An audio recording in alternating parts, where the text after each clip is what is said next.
Salva nos stella maris, et regina celorum.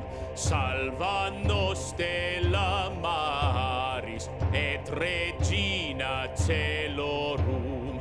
Que pura Deum paris, salva nos stella maris, et perubum signaris, nesciens virithorum.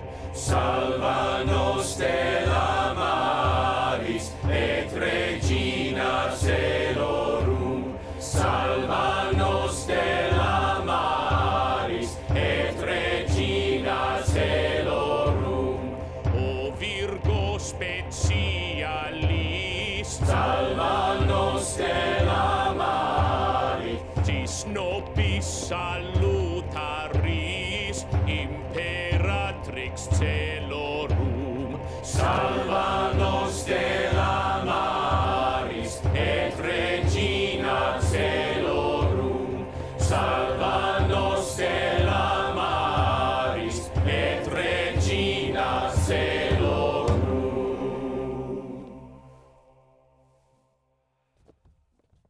Now say, Chatillon, what would France with us? Thus, after greeting, speaks the King of France in my behavior to the majesty, the borrowed majesty of England here. A strange beginning. Borrowed majesty? Silence, good mother. Hear the embassy. Philip of France, in right and true behalf of thy deceased brother, Geoffrey's son, Arthur Plantagenet, lays most lawful claim to this fair island and the territories, to Ireland, Poitiers, Anjou, Touraine, Maine, desiring thee to lay aside the sword which sways usurpingly these several titles, and put the same into young Arthur's hand, thy nephew and right royal sovereign. What follows if we disallow of this? The proud control of fierce and bloody war, to enforce these rights so forcibly withheld. Here have we war for war, and blood for blood, controlment for controlment. So answer France. Then take my king's defiance from my mouth, the farthest limit of my embassy. And bear mind to him, and so depart in peace. Be thou as lightning in the eyes of France, for ere thou canst report, I will be there.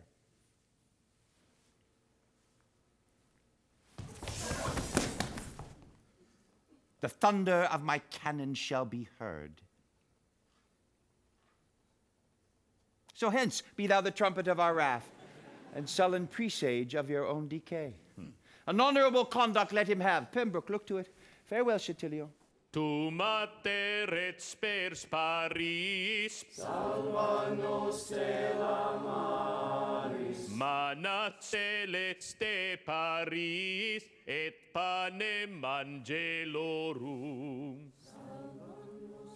What now, my son? Have I not ever said how that ambitious Constance would not cease till she had kindled France and all the world upon the right and party of her son?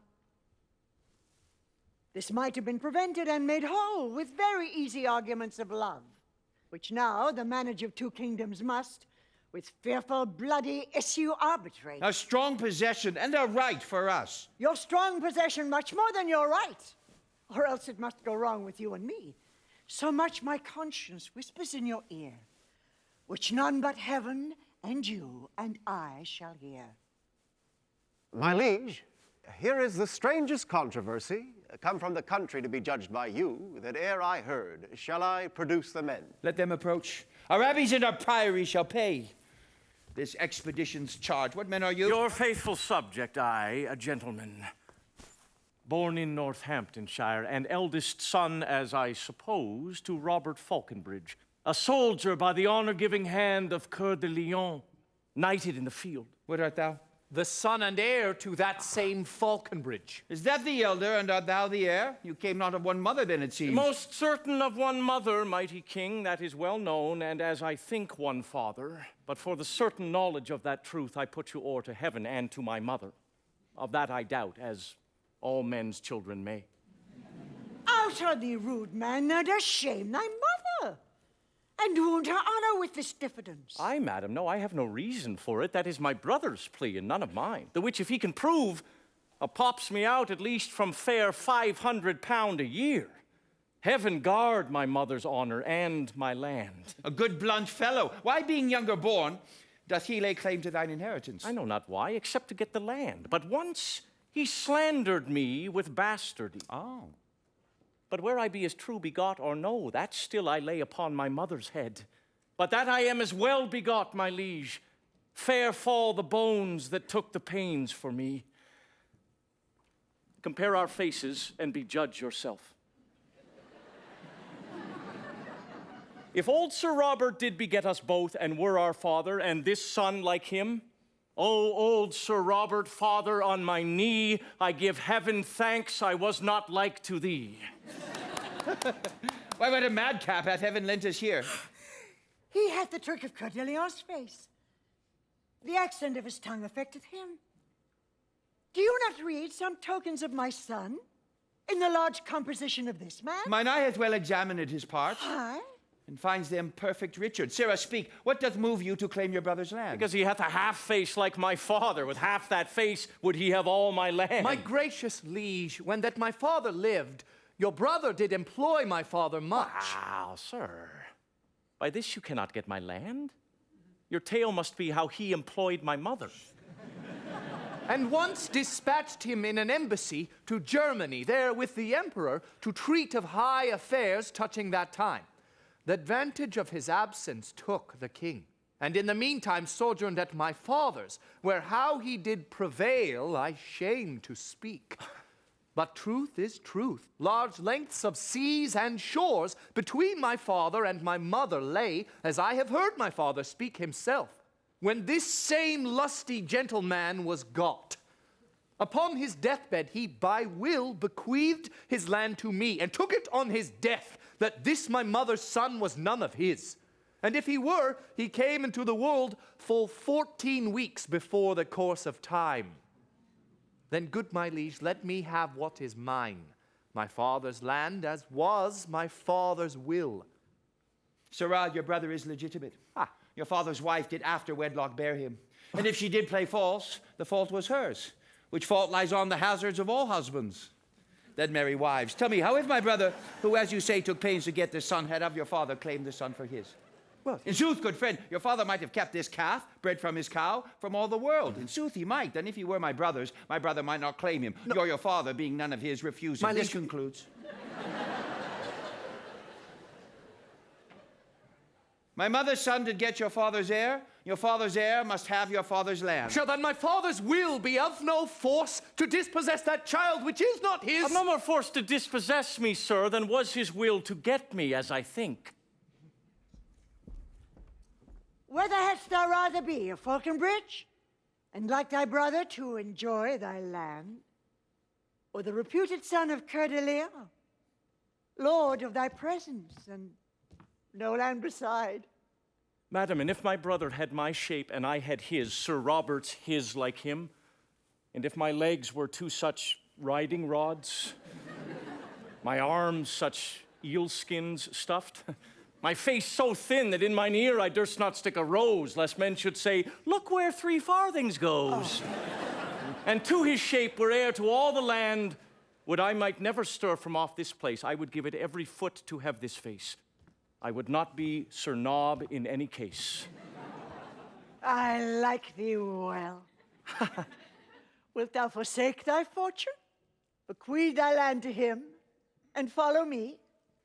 I am a soldier, and now bound to France. Brother, take you my land, I'll take my chance. Your face hath got £500 a year. Yet sell your face for 5 pence, and 'tis dear.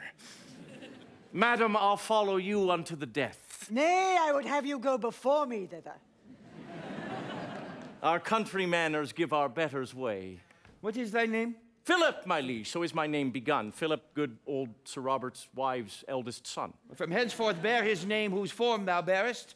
Kneel thou down, Philip, but rise more great. Arise, Sir Richard and Plantagenet. Ah! Brother, by the mother's side, give me your hand. My father gave me honor, yours gave land. Now, blessed be the hour, by night or day, when I was got, Sir Robert was away. The very spirit of Plantagenet. I am thy grandam, Richard. Call me so. Madam, by chance, but not by truth. What though? Something about a little from the right.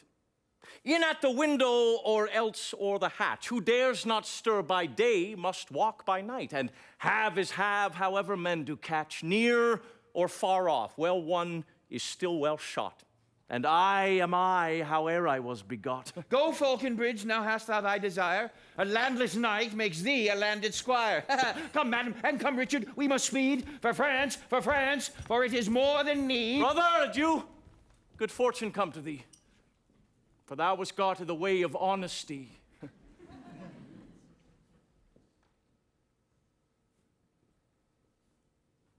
A foot of honor better than I was.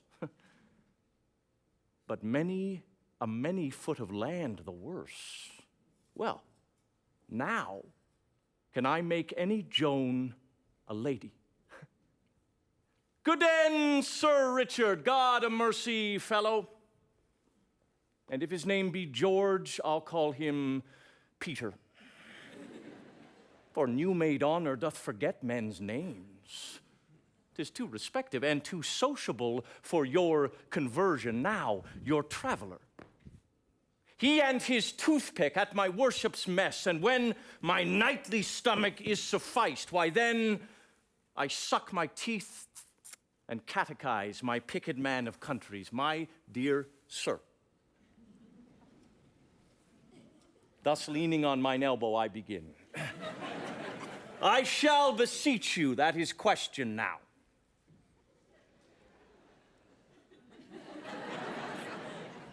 And then comes answer like an absy book. Oh, sir, says answer, at your best command. At your employment, at your service, sir. No, sir, says question. I, sweet sir, at yours. And so, ere answer knows what question would, it draws towards supper in conclusion. So, but this is worshipful society, and fits the mounting spirit like myself, for he is but a bastard to the time that doth not smack of observation. And so am I, whether I smack or no. And not alone in habit and device, exterior form, outward accoutrement, but from the inward motion to deliver sweet, sweet, sweet poison for the age's tooth, which though I will not practice to deceive, yet to avoid deceit I mean to learn, for it shall strew the footsteps of my rising. But who comes in such haste in riding robes? Oh, me, 'tis my mother. How now, good lady? What brings you here to court so hastily? Where is that slave, thy brother? Where is he, that holds in chase mine honor up and down? My brother Robert, old Sir Robert's son? Colbrand the giant, that same mighty man? Is it Sir Robert's son that you seek so? Sir Robert's son, aye, thou unreverend boy. Sir Robert's son. Why scorn'st thou at Sir Robert? He is Sir Robert's son, and so art thou. James Gurney, wilt thou give us leave a while? Good leave, good Philip. Philip, Sparrow, James. There's toys abroad. Anon I'll tell thee more. Madam, I was not old Sir Robert's son. Sir Robert might have ate his part in me upon Good Friday and ne'er broke his fast. Sir Robert could, well, marry to confess, could get me. Sir Robert could not do it.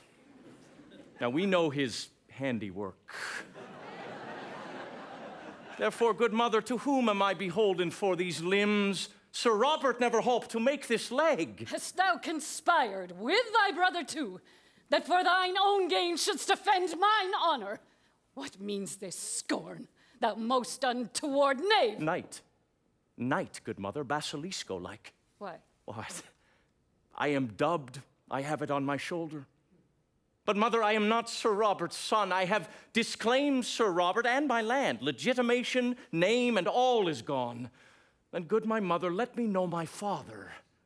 Some proper man, I hope. Who was it, Mother? Hast thou denied thyself a Falconbridge? As faithfully as I deny the devil.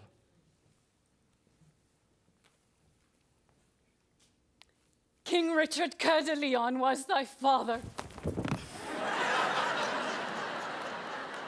By long and vehement suit, I was seduced to make room for him in my husband's bed. Heaven lay not my transgression to my charge. Thou art the issue of my dear offense, which was so strongly urged past my defense. Now, by this light, were I to get again, madam, I would not wish a better father. Some sins do bear their privilege on earth, and so doth yours. Your fault was not your folly. Needs must you lay your heart at his dispose. Subjected tribute to commanding love, against whose fury and unmatched force the aweless lion could not wage the fight, nor keep his princely heart from Richard's hand. He that perforce robs lions of their hearts may easily win a woman's. I, my mother, with all my heart, I thank thee for my father. Who lives and dares but say thou didst not well when I was got, I'll send his soul to hell. Come, lady, I will show thee to my kin, and they shall say, when Richard me begot, if thou had said him nay, it had been sin. Who says it was, he lies. I say 'twas not.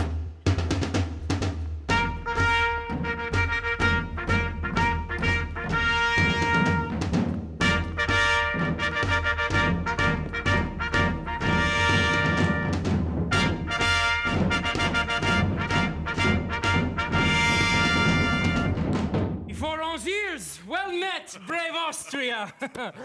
Arthur, that great forerunner of thy blood, Richard, that robbed the lion of his heart and fought the holy wars in Palestine, by this brave duke came early to his grave, and for amends to his posterity. At our importance hither is he come, to spread his colors, boy, in thy behalf, and to rebuke the usurpation of thy unnatural uncle, English John. Embrace him. Love him. Give him welcome hither.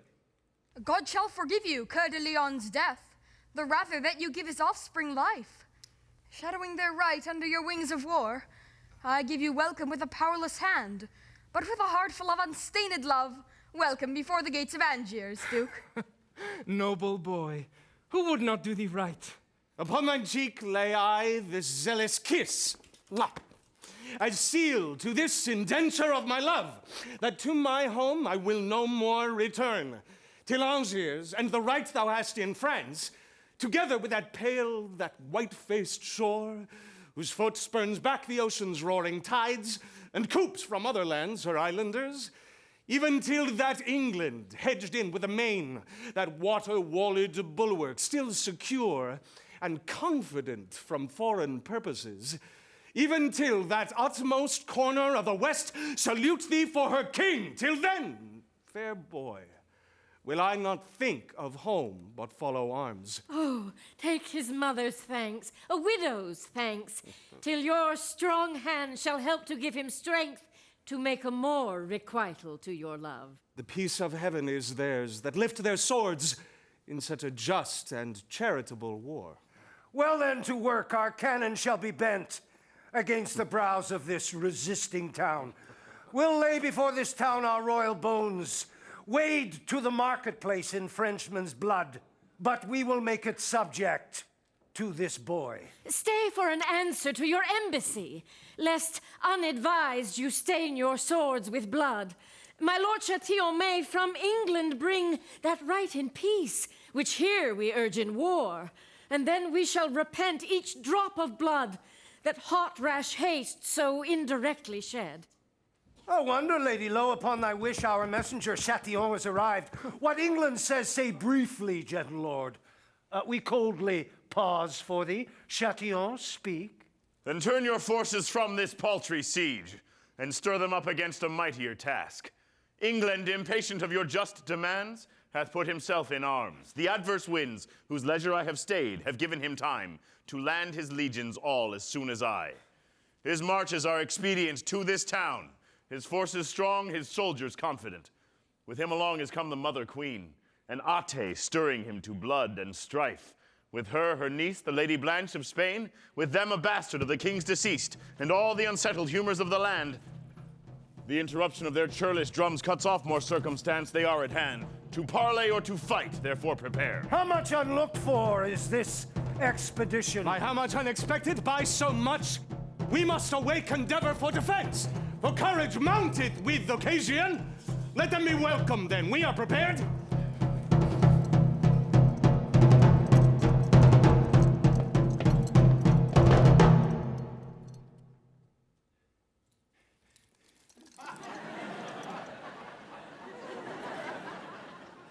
Peace be to France, if France in peace permit, our just and lineal entrance to our own.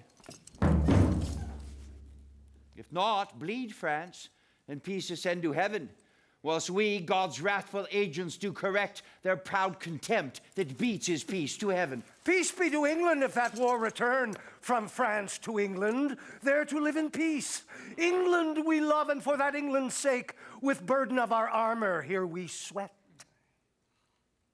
This toil of ours should be a work of thine, but thou from loving England art so far, that thou hast underwrought his lawful king, cut off the sequence of posterity, outfaced infant state, and done a rape upon the maiden virtue of the crown.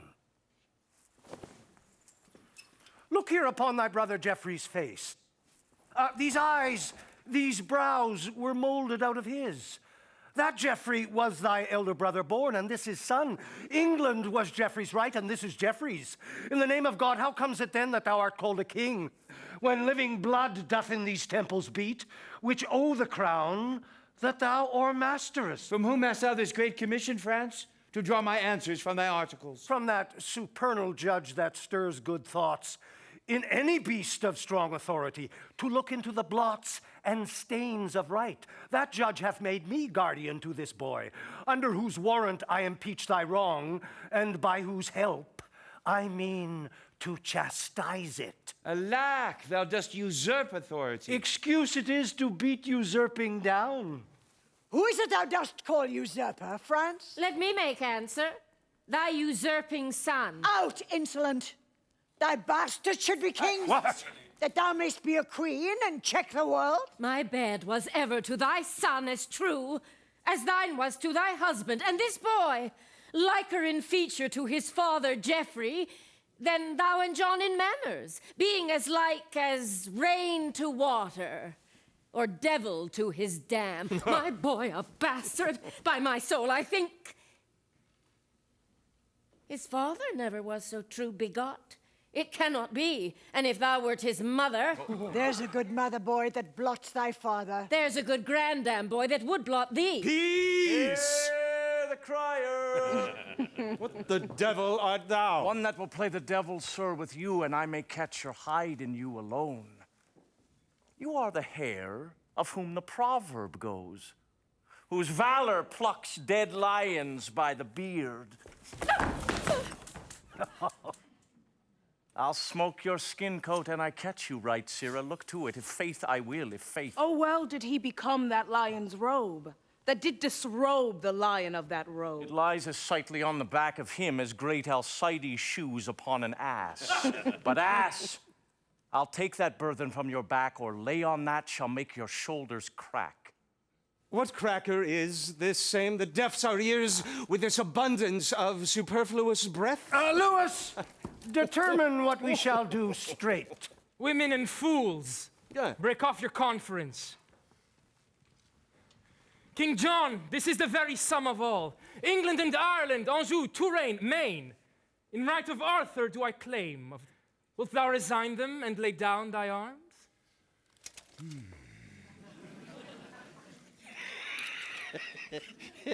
My life is soon. I do defy thee, France, author of Britain. Yield thee to my hand, and out of my dear love I'll give thee more than e'er the coward hand of France can win. Submit thee, boy. Come to thy grandam, child. No, do, child. Go to it, grandam, child. Give grandam kingdom, and it, grandam, will give it a plum, a cherry, and a fig. There's a good grandam. Good my mother, peace. I would that I were low laid in my grave. I am not worth this coil that's made for me. Why, his mother shames him so, poor boy. He weeps. Now shame upon you, whether she does or no. His grandam's wrongs, and not his mother's shames, draws those heaven-moving pearls from his poor eyes, which heaven shall take, in nature of a fee. Aye, with these crystal beads, heaven shall be bribed to do him justice and revenge on you. Thou monstrous slanderer of heaven and earth. Thou monstrous injurer of heaven and earth. Call not me slanderer. Thou and thine usurp the dominations, royalties, and rights of this oppressed boy. This is thy eldest son's son, infortunate in nothing but in thee. Thy sins are visited on this poor child. The canon of the law is laid on him, being but the second generation removed from thy sin-conceiving womb. Bedlam have done. I have but this to say. That he's not only plagued for her sin, but God hath made her sin and her the plague on this removed issue, plagued for her and with her plague, her sin, his injury, her injury the beadle to her sin, all punished in the person of this child, and all for her, a plague upon her. Thou unadvised scold, I can produce a will that bars the title of thy son. Oh, my. Who doubts that? A will, a wicked will, a woman's will, a cankered grandam's will. Peace, lady, pause, or be more temperate.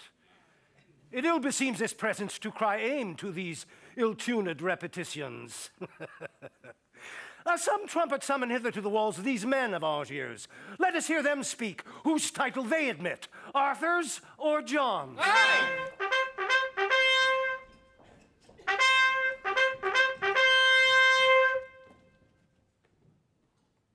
Who is it that hath warned us to the walls? 'Tis France for England. England for itself. You men of Angiers are my loving subjects. Are you loving men of Angiers, Arthur's subjects? Our trumpet called you to this gentle parle. For our advantage. Therefore, hear us first. Whoa.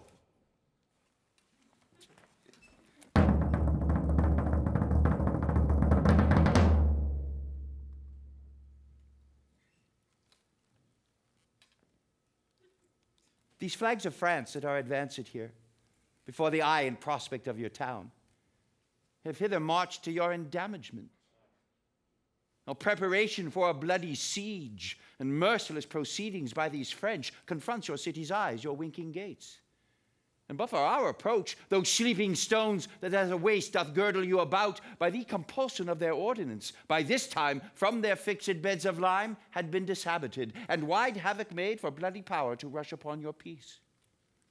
But on the sight of us, your lawful king, who painfully with much expedient march have brought a countercheck before your gates, behold, the French amazed vouchsafe a parle, and now instead of bullets wrapped in fire to make a shaking fever in your walls, they shoot but calm words folded up in smoke to make a faithless error in your ears, which trust accordingly, kind citizens, and let us in, your king, whose labored spirits, or wearied in this action of swift speed, craves harborage within your city walls. When I have said, make answer to us both. Lo, in this right hand whose protection is most divinely vowed upon the right of him it holds, stands young Plantagenet, son to the elder brother of this man, and king o'er him, and all that he enjoys. For this downtrodden equity we tread in warlike march, these greens before your town, being no further enemy to you than the constraint of hospitable zeal in the relief of this oppressed child. religiously provokes. Be pleased then to pay that duty which you truly owe to him that owes it, namely this young prince. And then our arms, like to a muzzled bear, save in aspect, hath all offense sealed up. And with a blessed and unvexed retire, we will bear home that lusty blood again, which here we came to spout against your town, and leave your children, wives, and you in peace. But if you fondly pass our proffered offer, 'tis not the roundure of your old-faced walls can hide you from our messengers of war. Then tell us, shall your city call us lord in that behalf which we have challenged it, or shall we give the signal to our rage and stalk in blood to our possession? In brief, we are the King of England's subjects. For him and in his right, we hold this town. Acknowledge then the king and let me in. That can we not.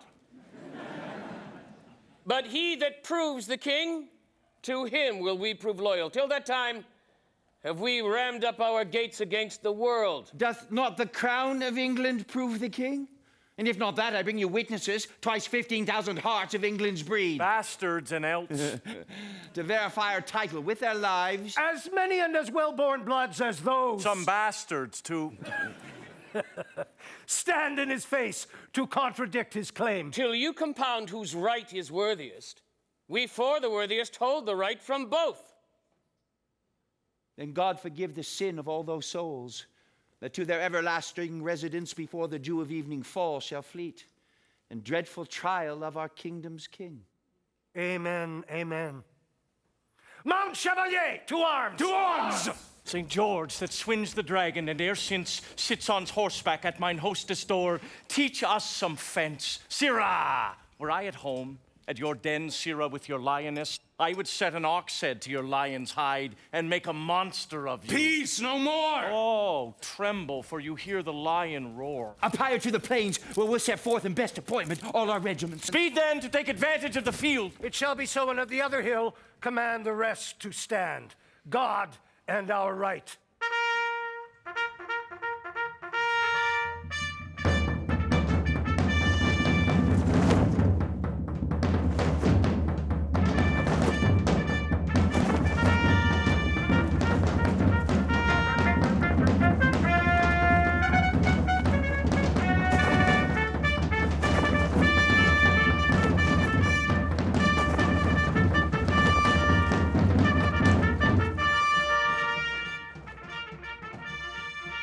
You men of Angiers, open wide your gates, and let young Arthur, Duke of Britain, in, who by the hand of France this day hath made much work for tears in many an English mother, whose sons lie scattered on the bleeding ground. Many a widow's husband groveling lies, coldly embracing the discolored earth, and victory, with little loss, doth play upon the dancing banners of the French, who are at hand, triumphantly displayed, to enter conquerors, and to proclaim Arthur of Britain, England's king and yours. Rejoice, you men of Angiers, ring your bells, King John, your king and England's, doth approach, commander of this hot, malicious day. Their armors that marched hence so silver bright, hither return, all gilt with Frenchmen's blood. Our colors do return in those same hands that did display them when we first marched forth. And like a jolly troop of huntsmen come, our lusty English, all with purpled hands, died in the dying slaughter of their foes. Open your gates and give the victors way. Heralds, from off our towers we might behold, from first to last, the onset and retire of both your armies, whose equality, by our best eyes, cannot be censured. Blood hath bought blood, and blows have answered blows. Strength matched with strength, and power confronted power. Both are alike, and both alike we like. One must prove greatest, while they weigh so even. We hold our town for neither, yet for both. France, hast thou yet more blood to cast away? England, thou hast not saved one drop of blood in this hot trial, more than we have France, rather lost more, and by this hand I swear, that sways the earth this climate overlooks, Before we will lay down our just-born arms, we'll put thee down gainst whom these arms we bear, or add a royal number to the dead. Ah, Majesty, how high thy glory towers when the rich blood of kings is set on fire. Oh, now doth death line his dead chaps with steel. The swords of soldiers are his teeth, his fangs, and now he feasts, mousing the flesh of men in undetermined differences of kings. Why stand these royal fronts amazed thus? Cry havoc, kings! Back to the stained fields! You equal potents, fiery kindled spirits, and let confusion of one part confirm the other's peace. Till then, blows, blood, and death. Whose party do the townsmen yet admit? Speak, citizens, for England! Who's your king? The King of England when we know the king. Know him in us, that here hold up his right. In us, that are our own great deputy, and bear possession of our person, here, lord of our presence, Angiers, and of you. A greater power than we denies all this. Until it be undoubted, we do lock our former scruple in our strong-barred gates. Kings of our fear, until our fears resolved, be by some certain king purged and deposed. By heaven, these scroils of Angiers flout you, kings, and stand securely on their battlements as in a theater, whence they gape and point at your industrious scenes and acts of death. Your royal presences be ruled by me. Do like the mutines of Jerusalem. Be friends a while, and both conjointly bend your sharpest deeds of malice on this town. By east and west, let France and England mount their battering cannons, charge it to the mouths, till their soul-fearing clamors have brawled down the flinty ribs of this contemptuous city. That done, dissever your united strengths and part your mingled colors once again. Turn face to face and bloody point to point. How like you this wild counsel, mighty states? Smacks it not something of the policy? Now by the sky that hangs above our heads, I like it well. France, shall we knit our powers and lay this Angiers even with the ground? Then after fight, who shall be king of it? And if thou hast the mettle of a king, being wronged as we are by this peevish town, turn now the mouth of thy artillery as we will ours against these saucy walls. And when that we have dashed them to the ground, why then defy each other, and pell-mell make work upon ourselves for heaven or hell. Let it be so. Say, where will you assault? We from the west will send destruction into the city's bosom. I from the north. Our thunder from the south shall rain their drift of bullets on this town. Oh, prudent discipline. From north to south, Austria and France shoot in each other's mouth. I'll stir them to it. Come, away, away! Hear us, great kings! Vouchsafe a while to stay! And I shall show you peace and fair-faced league. Win you this city without stroke or wound. Rescue those breathing lives to die in beds, that here come sacrifices for the field. Persever not, but hear me, mighty kings. Speak on, with favor. We are bent to hear. That daughter there of Spain, the Lady Blanche, is near to England. Look upon the years of Louis the Dolphin and that lovely maid. If lusty love should go in quest of beauty, where should he find it fairer than in Blanche? If zealous love should go in search of virtue, where should he find it purer than in Blanche? If love ambitious sought a match of birth, whose veins bound richer blood than Lady Blanche? Such as she is in beauty, virtue, birth, is the young dolphin every way complete.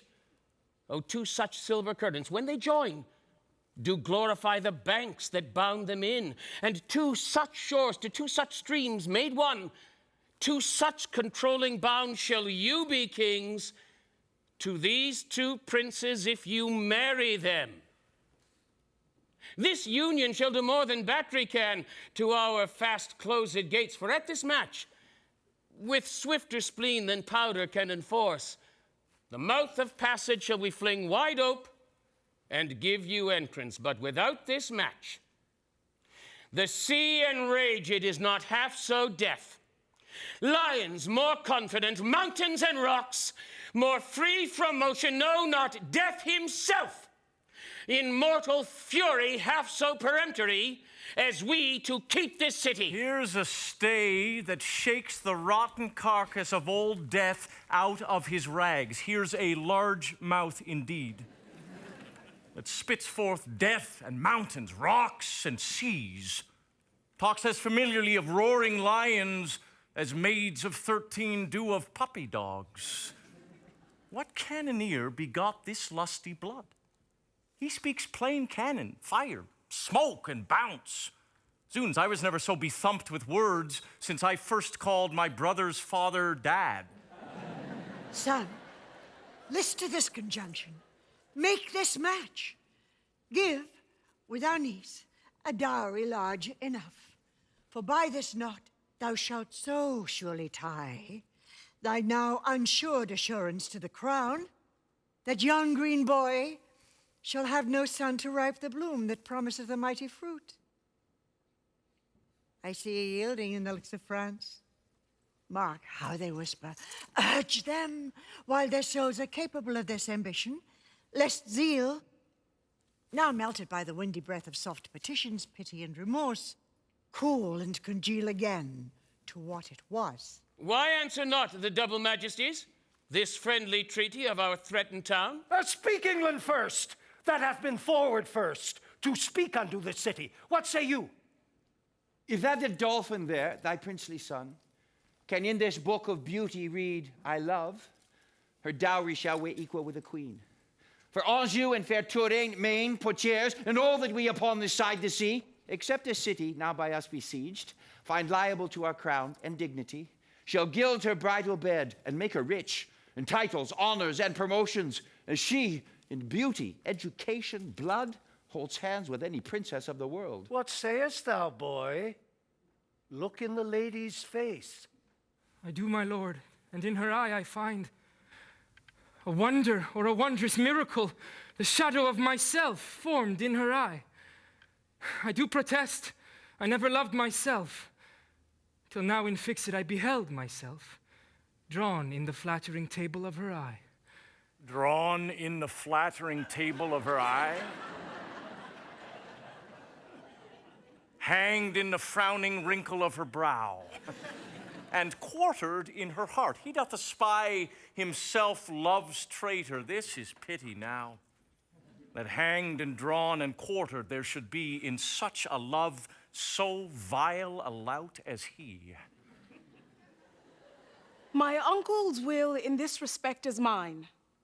If he see aught in you that makes him like, I can with ease translate it to my will. Or if you will to speak more properly, I will enforce it easily to my love. Further, I will not flatter you, my lord, that all I see in you is worthy love, than this, that nothing do I see in you that I can find should merit any hate. What say these young ones? What say you, my niece? That she is bound in honor still to do what you in wisdom still vouchsafe to say. Speak then, Prince Dolphin. Can you love this lady? May ask me if I can refrain from love, for I do love her most unfeignedly. Then do I give Vaucresson, Touraine, Maine, Poitiers, and Anjou, these 5 provinces, with her to thee. And this addition more, full 30,000 marks of English coin. Philip of France, if thou be pleased withal, command thy son and daughter to join hands. It likes us well. Young princes, close your hands. And your lips too, for I am well assured that I did so when I was first assured.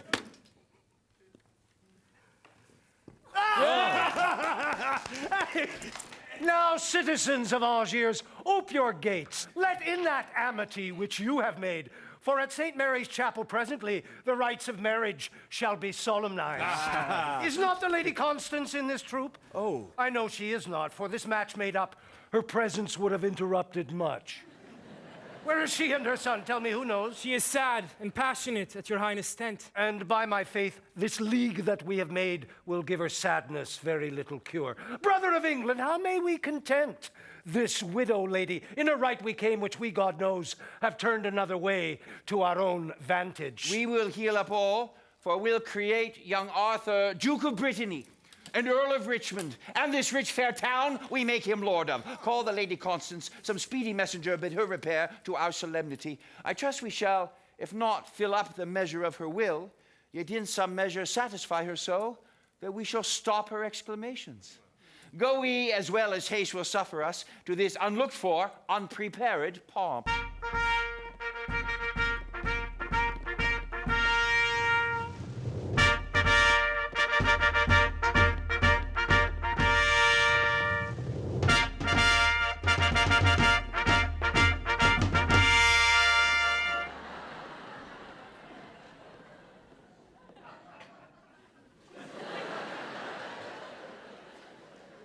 Mad world.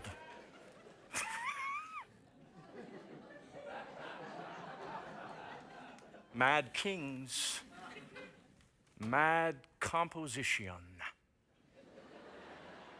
John, to stop Arthur's title in the whole, hath willingly departed with a part.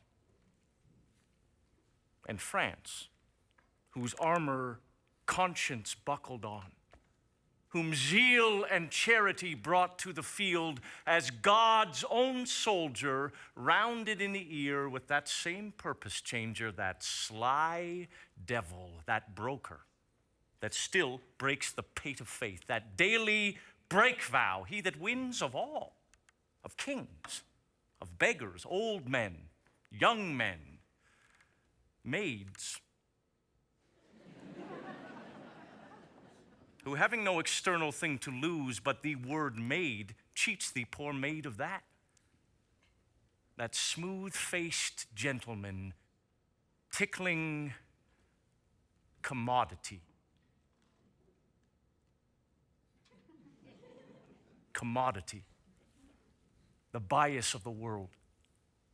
The world, who of itself is poised well, made to run even upon even ground, till this advantage, this vile drawing bias, this sway of motion, this commodity, makes it take head from all indifferency, from all direction, purpose, course, intent. And this same bias, this commodity, this bawd, this broker, this all-changing word, clapped on the outward eye of fickle France, hath drawn him from his own determined aid, from a resolved and honorable war to a most base and vile concluded peace. And why rail I on this commodity? But because he hath not wooed me yet. Not that I have the power to clutch my hand when his fair angels would salute my palm, but for my hand, as unattempted yet, like a poor beggar raileth on the rich. Well, whilst I am a beggar, I will rail, and say there is no sin but to be rich. And being rich, my virtue then shall be to say there is no vice but beggary. Well, since kings break faith upon commodity, gain be my Lord, for I will worship thee. Gone to be married? Gone to swear a peace? False blood to false blood joined? Gone to be friends? Shall Louis have Blanche? And Blanche those provinces? It is not so. Thou hast misspoke, misheard. Be well advised. Tell o'er thy tale again. It cannot be. Thou dost but say 'tis so. I trust I may not trust thee, for thy word is but the vain breath of a common man. Believe me, I do not believe thee, man. I have a king's oath to the contrary. Oh, thou shalt be punished for thus frighting me.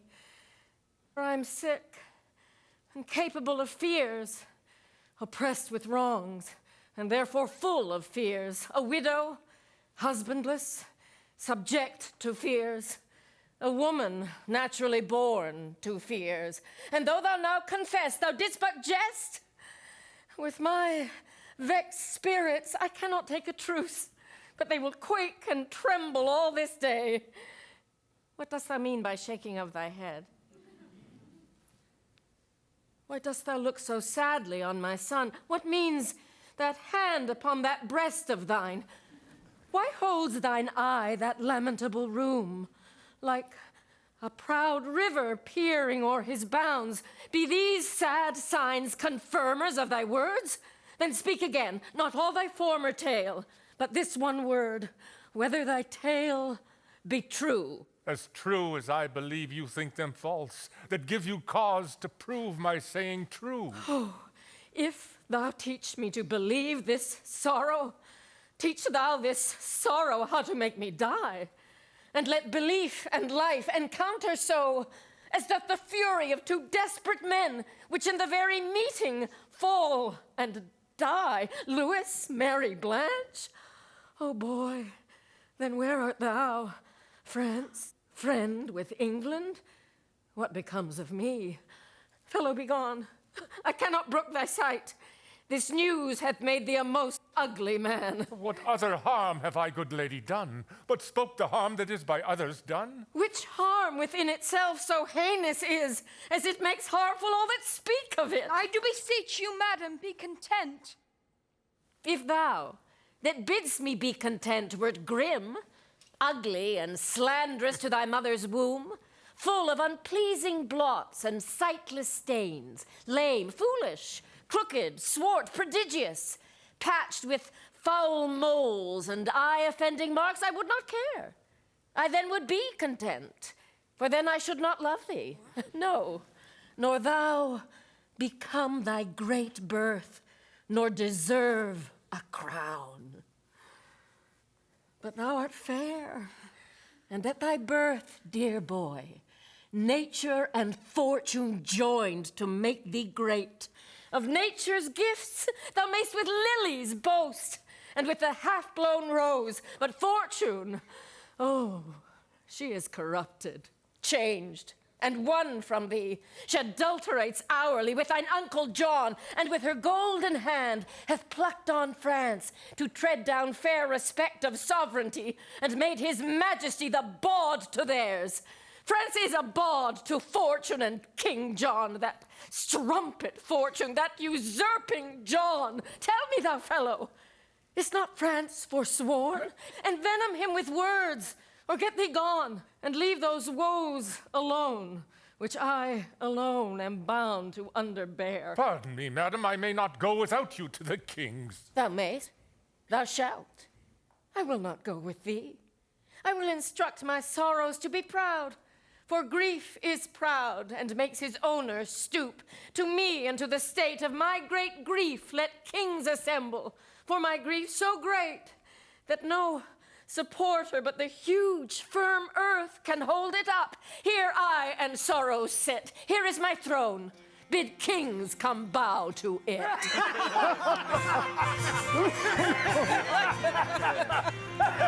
It is true, fair daughter, in this blessed day, ever in France shall be kept festival. To solemnize this day, the glorious sun stays in his course and plays the alchemist, turning with splendor of his precious eye the meager cloddy earth to glittering gold. The yearly course that brings this day about shall never see it but a holy day. A wicked day, and not a holy day. What hath this day deserved? What hath it done? That it in golden letters should be set among the high tides of the calendar. Nay, rather turn this day out of the week, this day of shame, oppression, perjury.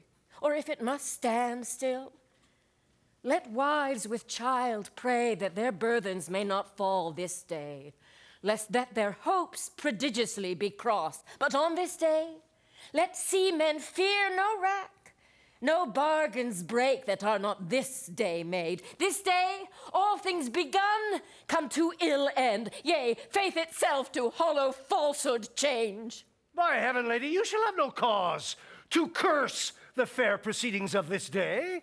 Have I not pawned to you my majesty? You have beguiled me with a counterfeit, resembling majesty, which being touched and tried, proves valueless. You are forsworn. Forsworn! You came in arms to spill mine enemy's blood, but now, in arms, you strengthen it with yours.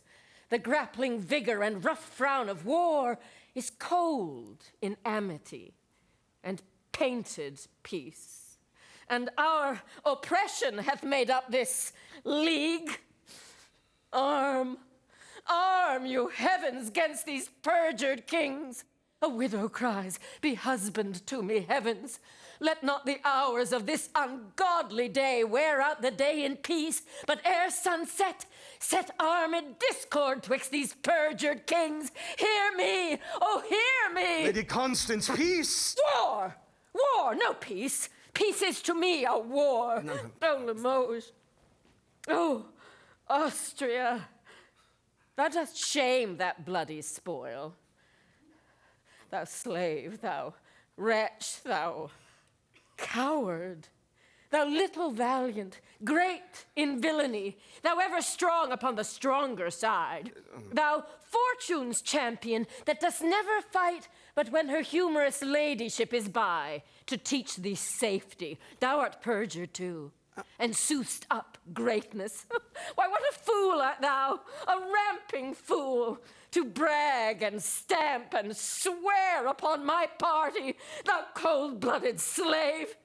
Hast thou not spoke like thunder on my side, been sworn my soldier, bidding me depend upon thy stars, thy fortune, and thy strength? And dost thou now fall over to my foes? Thou wear a lion's hide? Doff it for shame, and hang a calf's skin on those recreant limbs. Oh, that a man should speak those words to me. And hang a calf's skin on those recreant limbs. Thou darest not say so, villain, for thy life. And hang a calf's skin on those recreant limbs. We like not this, thou dost forget thyself. Here comes the holy legate of the Pope.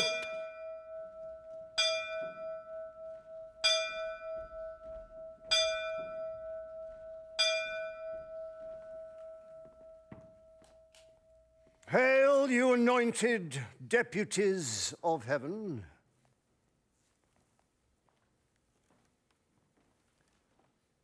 To thee, King John, my holy errand is.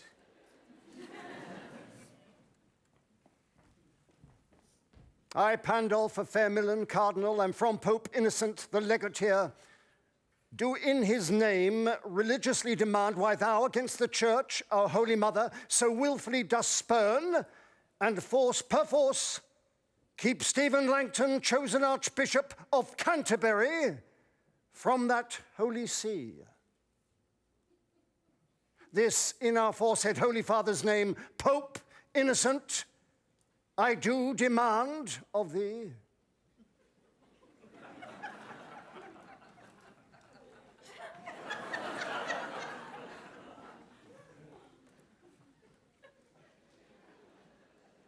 What earthly name to interrogatories can taste the free breath of a sacred king?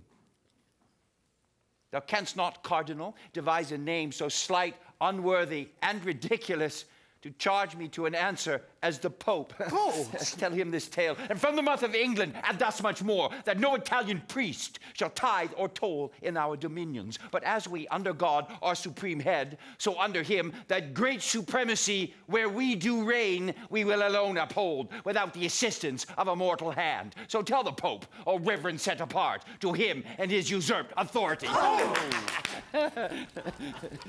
Brother of England, you blaspheme in this. So you and all the kings of Christendom are led so grossly by this meddling priest, dreading the curse that money may buy out, and by the merit of vile gold, dross, dust, purchase corrupted pardon of a man, who in that sale sells pardon from himself.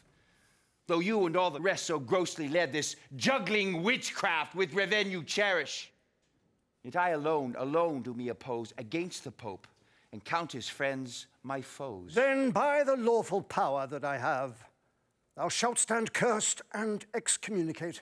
And blessed shall he be that doth revolt from his allegiance to an heretic, and meritorious shall that hand be called, canonized and worshipped as a saint, that takes away by any secret course thy hateful life. Oh, lawful let it be that I have room with Rome to curse a while.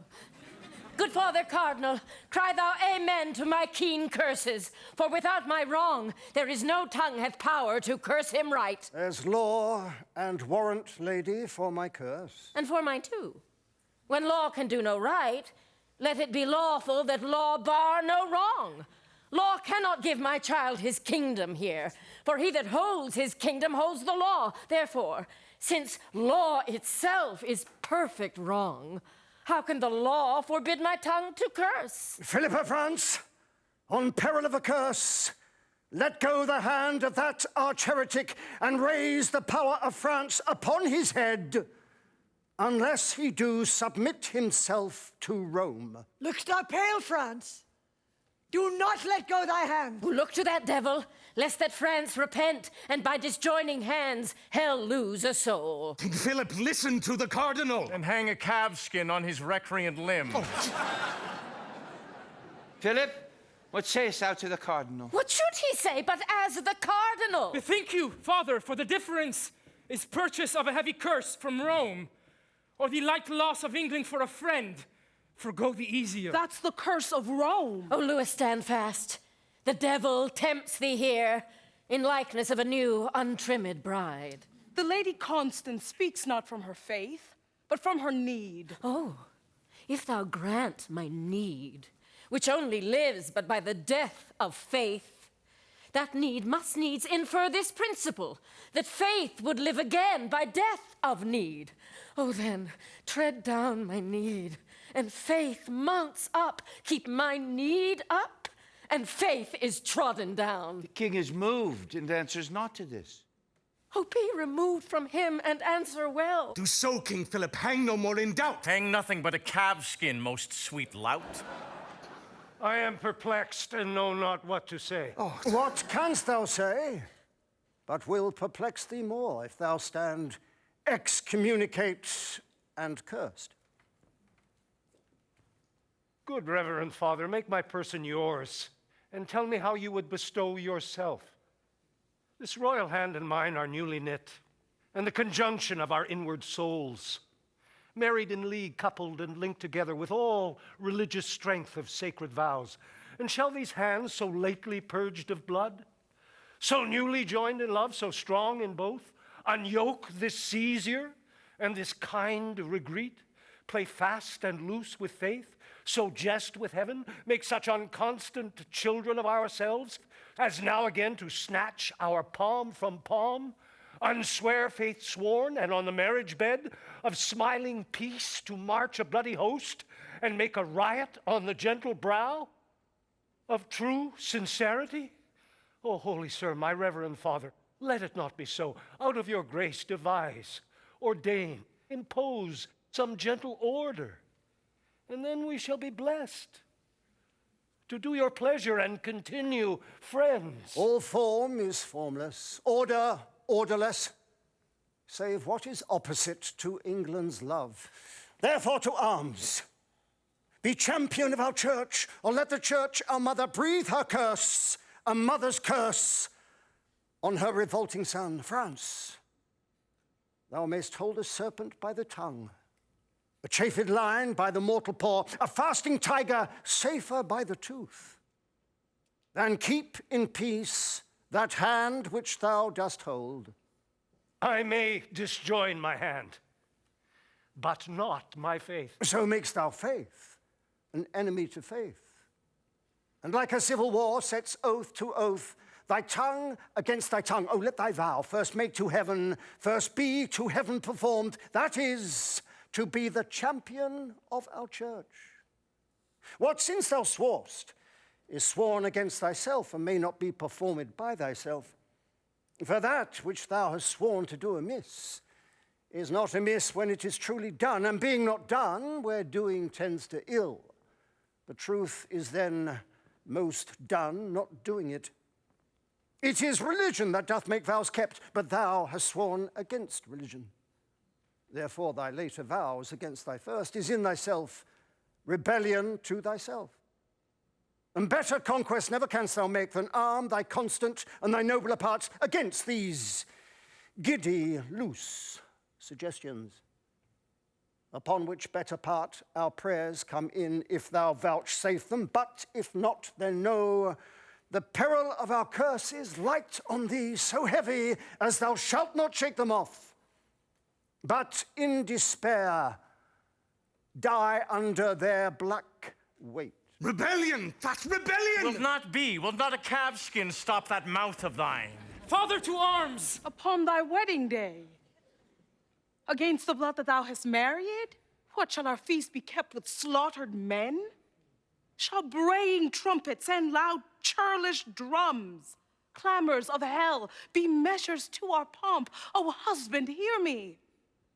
Aye, alack, how new is a husband in my mouth, even for that name, which till this time my tongue did ne'er pronounce. Upon my knee I beg, go not to arms against mine uncle. Oh, upon my knee, made hard with kneeling, I do pray to thee, thou virtuous dolphin, alter not the doom forethought by heaven. Now shall I see thy love, what motive may be stronger with thee than the name of wife. That which upholdeth him that thee upholds, his honor. Oh, thine honor, Louis, thine honor.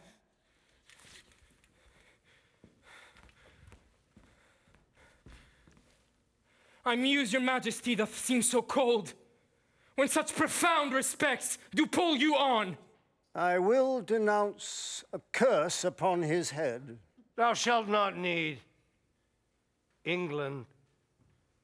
I will fall from thee. Oh, fair return of banished majesty. O foul revolt of French and Constance! France, thou shalt rue this hour within this hour. Old time the clock setter, that bald sexton time, is it as he will, well then France shall rue. The sun's o'ercast with blood, fair day, adieu. Which is the side that I must go withal? I am with both, each army hath a hand, and in their rage I having hold of both, they whirl asunder and dismember me. Husband, I cannot pray that thou mayest win. Uncle, I needs must pray that thou mayest lose. Father, I may not wish the fortune thine. Grandam, I will not wish thy wishes thrive. Whoever wins, on that side shall I lose. Assured loss before the match be played. Lady, with me thy fortune lies. There where my fortune lives, there my life dies. Cousin, go draw our puissance together. France, I am burned up with inflaming wrath. A rage whose heat at this condition that nothing can allay, nothing but blood, the blood and dearest valued blood of France. Thy rage shall burn thee up, and thou shalt turn to ashes, ere our blood shall quench that fire. Look to thyself, thou art in jeopardy. No more than he that threats. To arms, let's hie!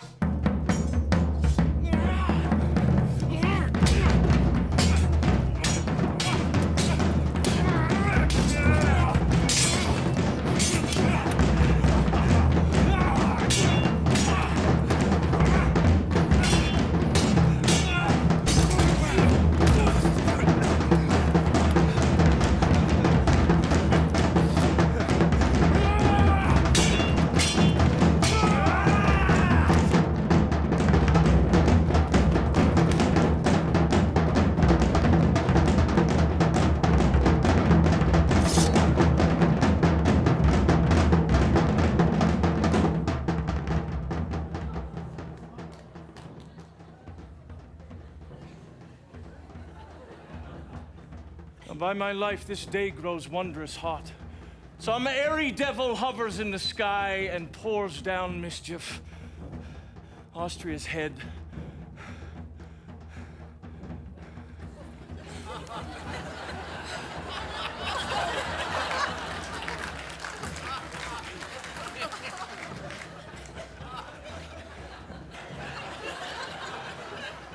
Lie thou there while Philip breathes.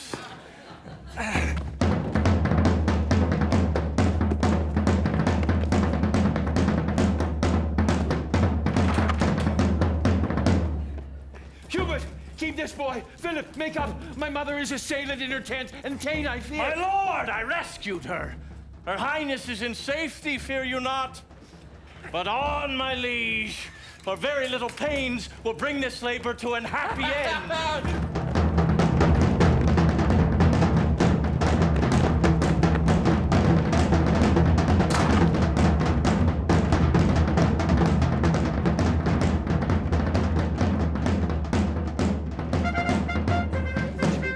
So shall it be. Your grace shall stay behind, so strongly guarded. Cousin, look not sad.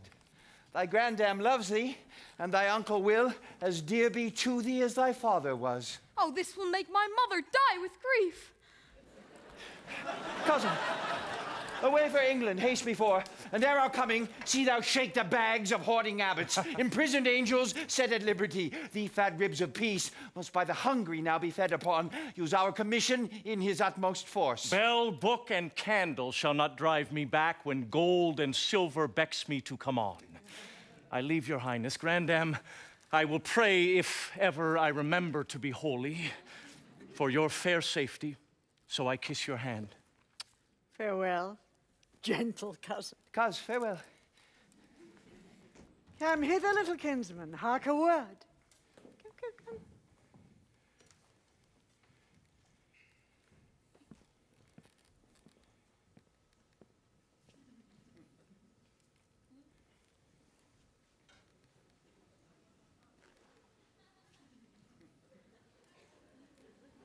Come hither, Hubert. Oh, my gentle Hubert.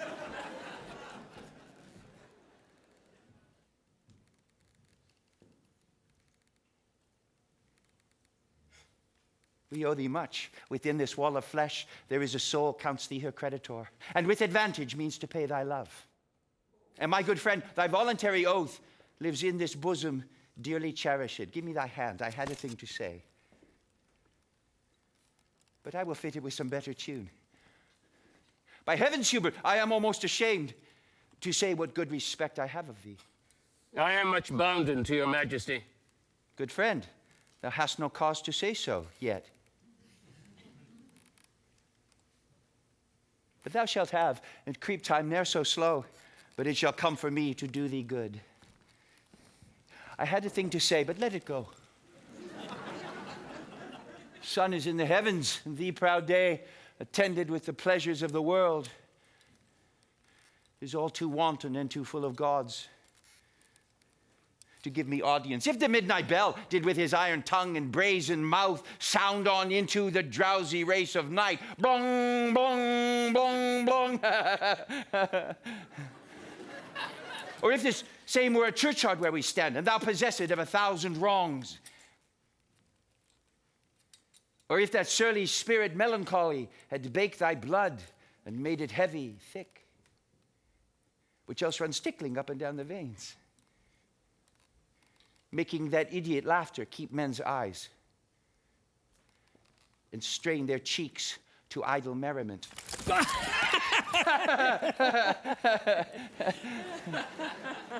A passion hateful to my purposes.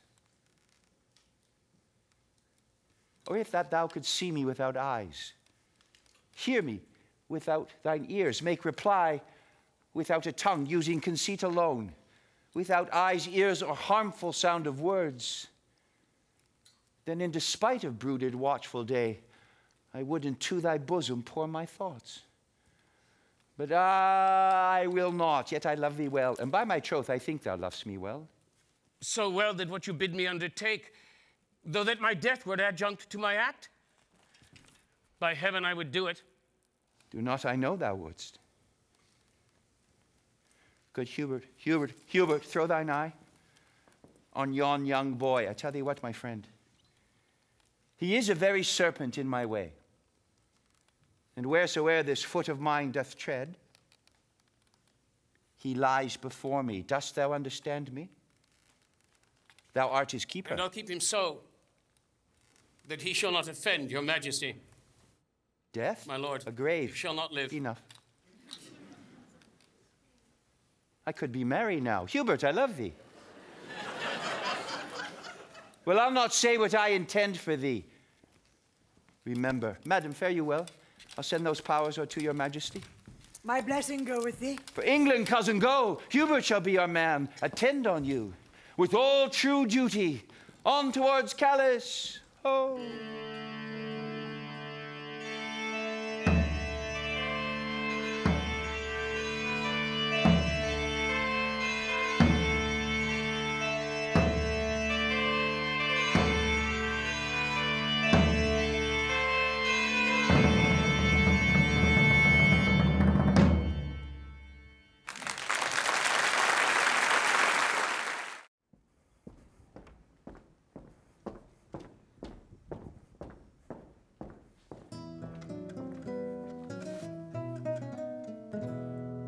What is a day?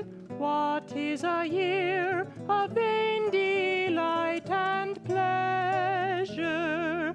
Like to a dream it endless dies, and from us like a vapor flies.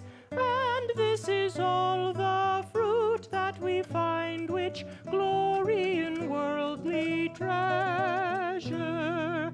And this is all the fruit that we find, which glory in worldly treasure. He that will hope for true delight with virtue must be graced. Sweet folly yields a bitter taste, whichever will arrive at last. But if we still in virtue delight, our souls are in heaven placed. But if we still in virtue delight, our souls are in heaven placed.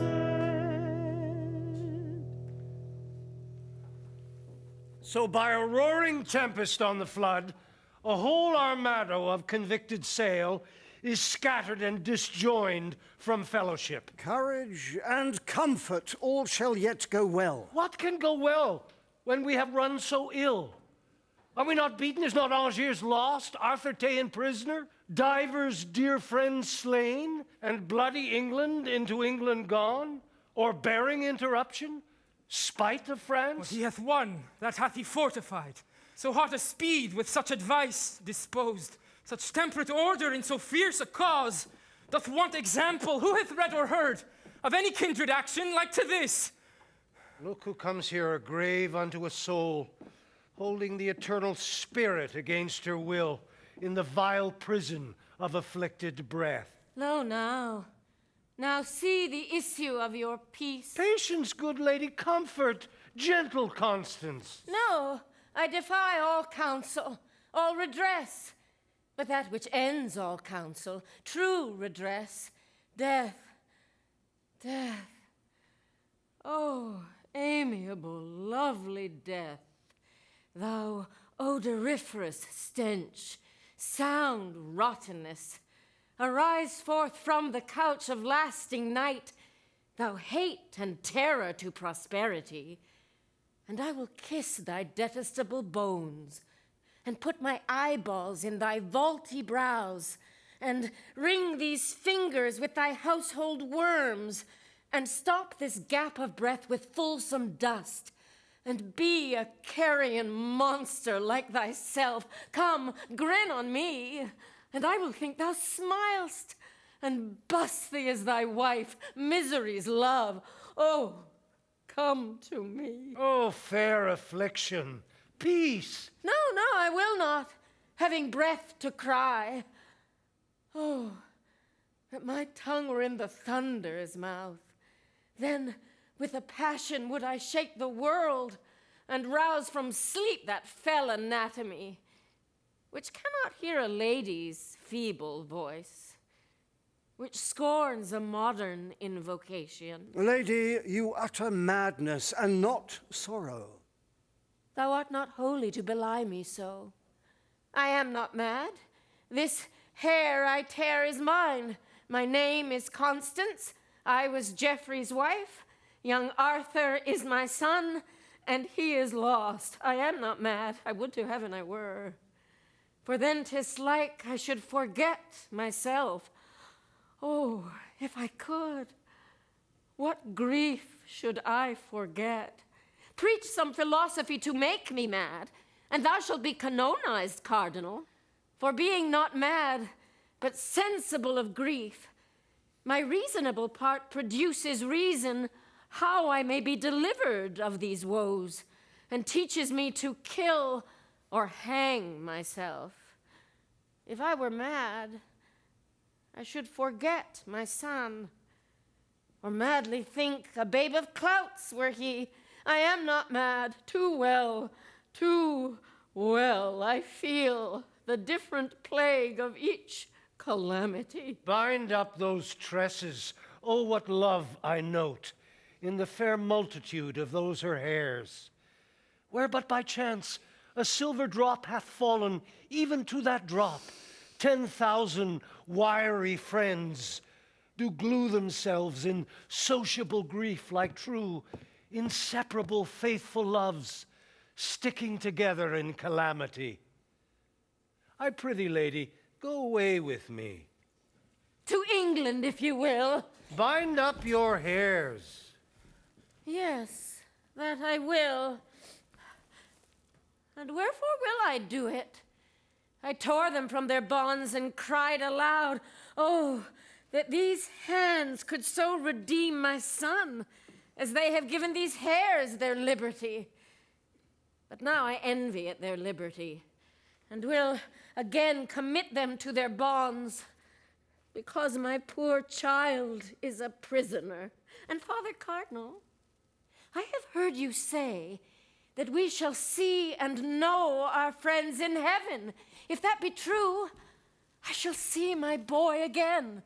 For since the birth of Cain, the first male child, to him that did but yesterday suspire, there was not such a gracious creature born.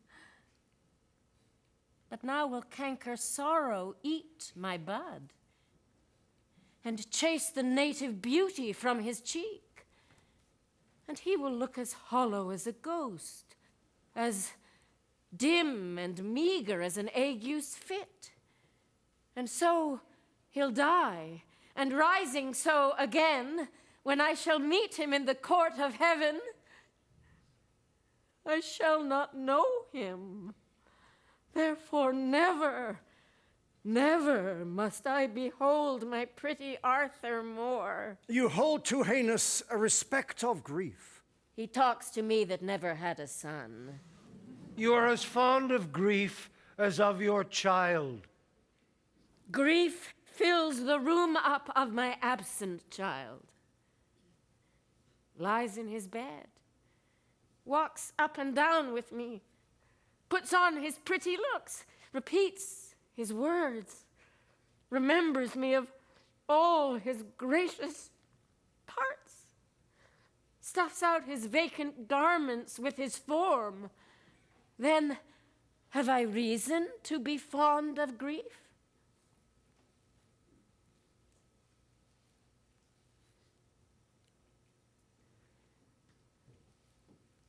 Fare you well.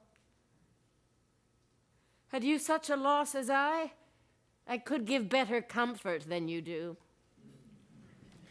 I will not keep this form upon my head when there is such disorder in my wit. Oh, Lord, my boy, my Arthur, my fair son, my joy, my life, my food, my all the world, my widow comfort, and my sorrow's cure. I fear some outrage, and I'll follow her. There's nothing in this world can make me joy. Life is as tedious as a twice-told tale, vexing the dull ear of a drowsy man. And bitter shame hath spoiled the sweet word's taste, that it yields naught but shame and bitterness. Before the curing of a strong disease, even in the instant of repair and health, the fit is strongest. Evils that take leave On their departure, most of all show evil. What have you lost by losing of this day? All days of glory, joy, and happiness. If you had won it, certainly you had. No, no, when fortune means to men most good, she looks upon them with a threatening eye. 'Tis strange to think how much King John hath lost in this which he accounts so clearly won. Are not you grieved that Arthur is his prisoner? As heartily as he is glad he hath him. Your mind is all as youthful as your blood. Now hear me speak with a prophetic spirit, for even the breath of what I mean to speak shall blow each dust, each straw, each little rub out of the path which shall directly lead thy foot to England's throne. And therefore mark, John hath seized Arthur. And it cannot be that whilst warm life plays in that infant's veins, the misplaced John should entertain an hour, 1 minute, nay, one quiet breath of rest. A sceptre snatched with an unruly hand must be as boisterously maintained as gained, and he that stands upon a slippery place makes nice of no vile hold to stay him up. That John may stand, then Arthur needs must fall. So be it, for it cannot but be so. What shall I gain by young Arthur's fall? You, in the right of Lady Blanche, your wife, may then make all the claim that Arthur did. And lose it, life and all, as Arthur did. How green you are, and fresh in this old world. John lays you plots. The times conspire with you. For he that steeps his safety in true blood shall find but bloody safety and untrue. This act, so evilly born, shall cool the hearts of all his people and freeze up their zeal. The none so small advantage shall step forth to check his reign, but they will cherish it. No natural exhalation in the sky, no scope of nature, no distempered day, no common wind, no customary event, but they will pluck away his natural cause and call them meteors, prodigies, and signs, abortives, presages, and tongues of heaven, plainly denouncing vengeance upon John. Maybe he will not touch young Arthur's life, but hold himself safe in his imprisonment. No, sir. When he shall hear of your approach, if that young Arthur be not gone already, even at that news he dies, and then the hearts of all his people shall revolt from him. Methinks I see this hurly all on foot. And oh, what better matter breeds for you than I have named. The bastard Falconbridge is now in England, ransacking the church, offending charity. If but a dozen French were there in arms, they would be as a call to train 10,000 English to their side. Or as a little snow tumbled about anon becomes a mountain. Oh, noble Dauphin, go with me to the king. 'Tis wonderful what may be wrought out of their discontent now that their souls are top full of offence. For England go. I will whet on the king. Strong reasons make strange actions. Let us go. If you say aye, the king will not say no.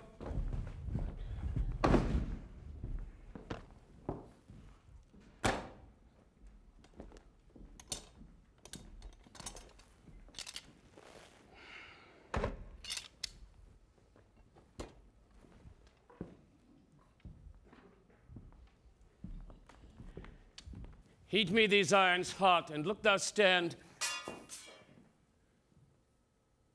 within the arras. When I strike my foot upon the bosom of the ground, rush forth, and bind the boy which you shall find with me fast to the chair. Be heedful hence and watch. I hope your warrant will bear out the deed. Uncleanly scruples, fear not you, look to it.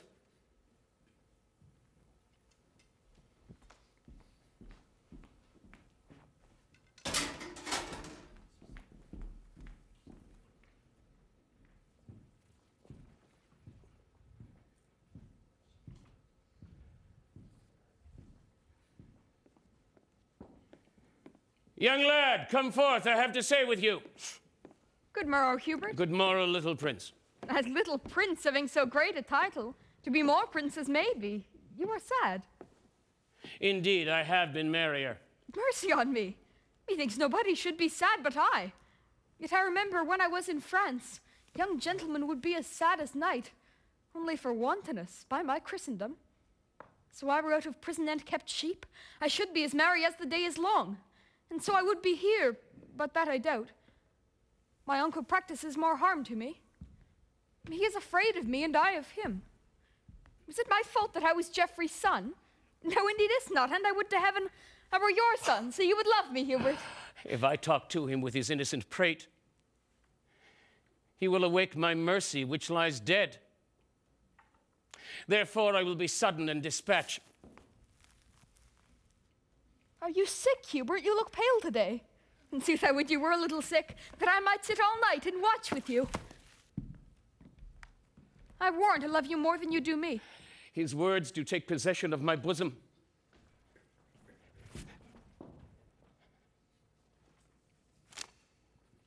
Read here, young Arthur, how now foolish room, turning this piteous torture out of door. I must be brief, lest resolution drop out at mine eyes in tender womanish tears. Can you not read it? Is it not fair writ? Too fairly, Hubert, for so foul effect. Must you with hot irons burn out both mine eyes? Young boy, I must. And will you? And I will. Have you the heart when your head did but ache, and did my handkerchief about your brows? The best I had a princess wrought at me, and I did never ask it you again. And with my hand at midnight held your head, and like the watchful minutes to the hour, still and anon cheered up the heavy time, saying, what lack you, and where lies your grief? Or what good love may I perform for you? Many a poor man's son would have lain still, and ne'er have spoke a loving word to you, but you at your sick service had a prince. Nay, you may think my love was crafty love, and call it cunning, do, and if you will. If heaven be pleased that you must use me ill, why then you must, will you put out mine eyes? These eyes that never did nor never shall, so much as frown on you. I've sworn to do it! And with hot irons must I burn them out. And none but in this iron age would do it. The iron of itself, though heat red hot, approaching to these eyes, would drink my tears, and quench this fiery indignation, even in the matter of mine innocence. Nay, after that, consume away in rust, but forgetting fire to harm mine eye. Are you more stubborn hard than hammered iron? And if an angel should have come to me, and told me Hubert would put out mine eye, I would not have believed him, no tongue, but Hubert! Come forth, do as I bid you do! Oh, save me, Hubert, save me! My eyes are out, even with fierce looks of these bloody men! Give me the iron, I say, and bind him here. Alas, what need you be so boisterous rough? I will not struggle, I will stand stone still. For heaven's sake, Hubert, let me not be bound. Nay, hear me, Hubert. Drive these men away, and thou wilt sit as quiet as a lamb. I will not stir, nor winch, nor speak a word, nor look upon the iron angrily.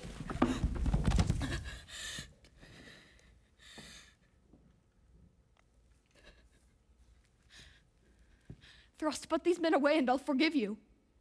Whatever torment you do put me to. Go stand within, let me alone with him.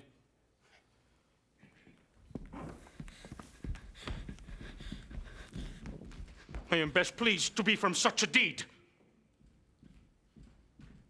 Alas, then have chid away my friend.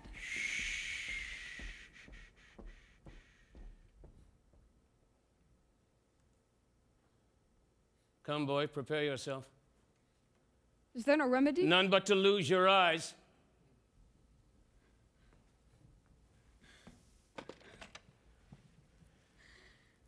Oh, heaven, that there were but a mote in yours. A grain of dust and that a wandering hair. Any annoyance in that precious sense. Then feeling what small things are boisterous there, your vile intent must needs seem horrible. Is this your promise? Go to hold your tongue! Let me not hold my tongue, let me not, Hubert. Or Hubert, if you will get out my tongue, so I may keep mine eyes, oh spare mine eyes. Though to no use, but still to look on you. Lo, by my troth, the instrument is cold. It would not harm me. I can heat it, boy. No, in good sooth, the fire is dead with grief. Being craved for comfort to be used in undeserved extremes, seals yourself. There is no malice in this burning coal. The breath of heaven hath blown his spirit out and strewed repentant ashes on his head. But with my breath I can revive it, boy. And if you do, you will but make it blush and glow with shame at your proceedings, Hubert. Nay, it perchance will sparkle in your eyes, and like a dog that is compelled to fight, snatch at his master that doth tar him on. All things that you should use to do me wrong, deny their office, only you do lack. That mercy which fierce fire and iron extends, creatures of note for mercy lacking uses. Huh. Huh.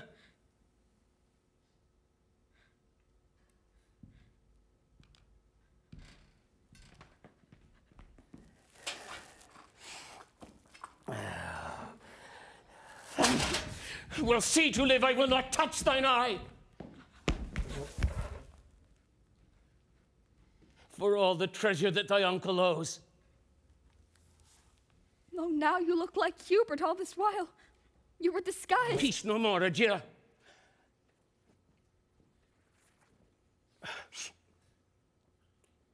Your uncle must not know, but you are dead. I'll fill these dogged spies with false reports. And pretty child, sleep doubtless and secure. That Hubert, for the wealth of all the world, will not offend thee. Oh, heaven, I thank you, Hubert. Silence no more. Go closely in with me.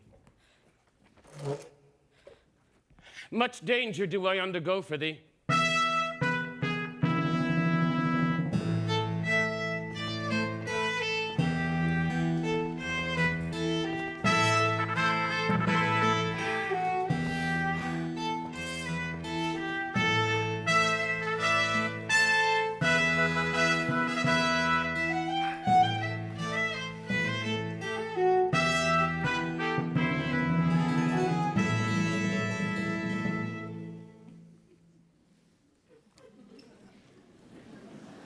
Here once again we sit, once again crowned,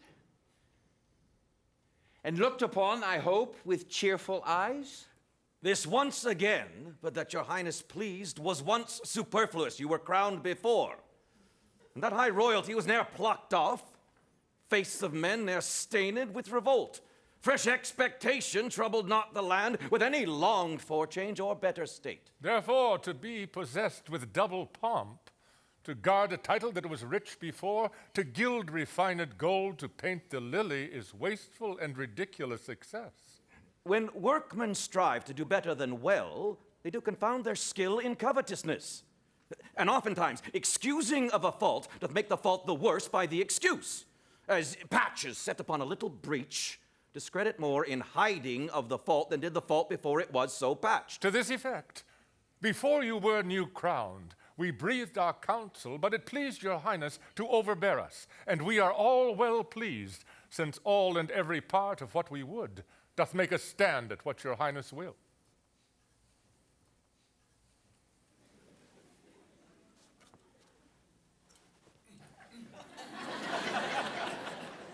Some reasons of this double coronation I have possessed you with, and think them strong. And more strong than lesser is my fear, I shall endue you with. Meantime, but ask, what you would have reformed that is not well, and well shall you perceive how willingly I will both hear and grant you your requests. Then I, as one that am the tongue of these, to sound the purposes of all their hearts, both for myself and them, but chief of all, your safety, for the which myself and them bend their best studies, heartily request the enfranchisement of Arthur, whose restraint doth move the murmuring lips of discontent to break into this dangerous argument. If what in rest you have, in right you hold, why then your fears, which, as they say, attend the steps of wrong, should move you to mew up your tender kinsman, and to choke his days with barbarous ignorance, and deny his youth the rich advantage of good exercise.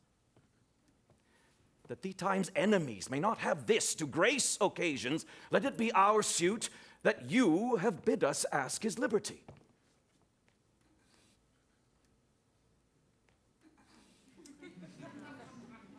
Let it be so. I do commit his youth to your direction. Hubert, what news with you?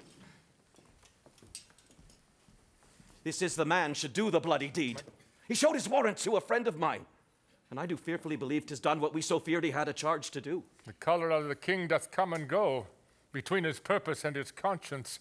Like heralds twixt two dreadful battles set, his passion is so ripe, it needs must break. And when it breaks, I fear will issue thence the foul corruption of a sweet child's death.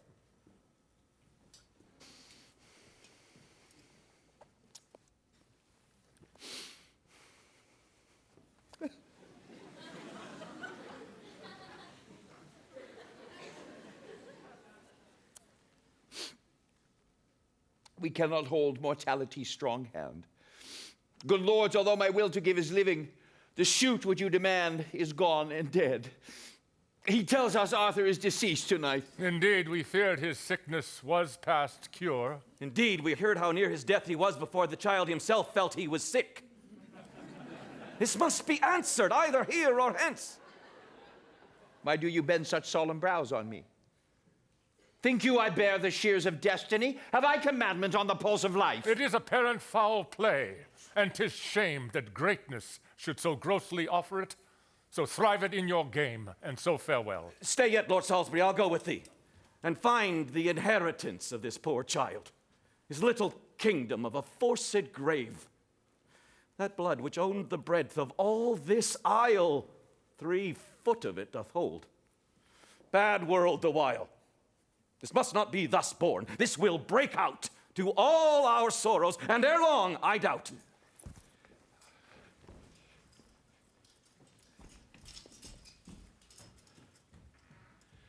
They burn in indignation. I repent. There is no sure foundation set on blood. A fearful eye thou hast. Where is that blood that I have seen inhabit in those cheeks? So foul a sky clears not without a storm. Pour down thy weather. How goes all in France? From France to England, never such a power for any foreign preparation was levied in the body of a land. The copy of your speed is learned by them. For when you should be told they do prepare, the tidings comes that they are all arrived. Where hath our intelligence been drunk? Where hath it slept? Where is my mother's care that such an army could be drawn in France and she not hear of it? My liege, her ear is stopped with dust. The 1st of April died your noble mother, and as I hear, my lord, the lady Constance in a frenzy died 3 days before. But this from rumor's tongue I idly heard. If true or false, I know not. Withhold thy speed, dreadful occasion. O make a league with me till I have pleased my discontented peers. What, mother dead? How wildly then walks my estate in France. Under whose conduct came those powers of France that thou for truth gives out are landed here? Under the Dolphin. Ha, thou hast made me giddy with these ill tidings. Now it says the world to your proceedings. Do not seek to stuff my head with more ill news, for it is full. But if you be afeard to hear the worst, then let the worst unheard fall on your head. Bear with me, cousin, for I was amazed under the tide. But now I breathe again, aloft the flood, and can give audience to any tongue, speak it of what it will. How I have sped among the clergymen, the sums I have collected shall express. But as I traveled hither through the land, I find the people strangely fantasied, possessed with rumors, full of idle dreams, not knowing what they fear, but full of fear. And here's a prophet that I brought with me from forth the streets of Pomfret, whom I found with many hundreds treading on his heels, to whom he sung in rude, harsh-sounding rhymes, that ere the next Ascension Day at noon, your highness should deliver up your crown.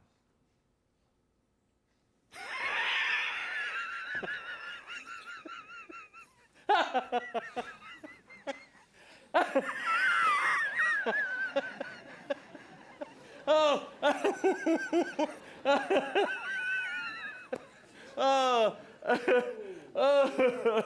Thou idle dreamer, wherefore didst thou so?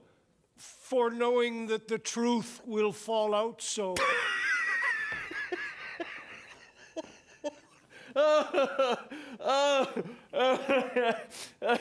Hubert, away with him, imprison him.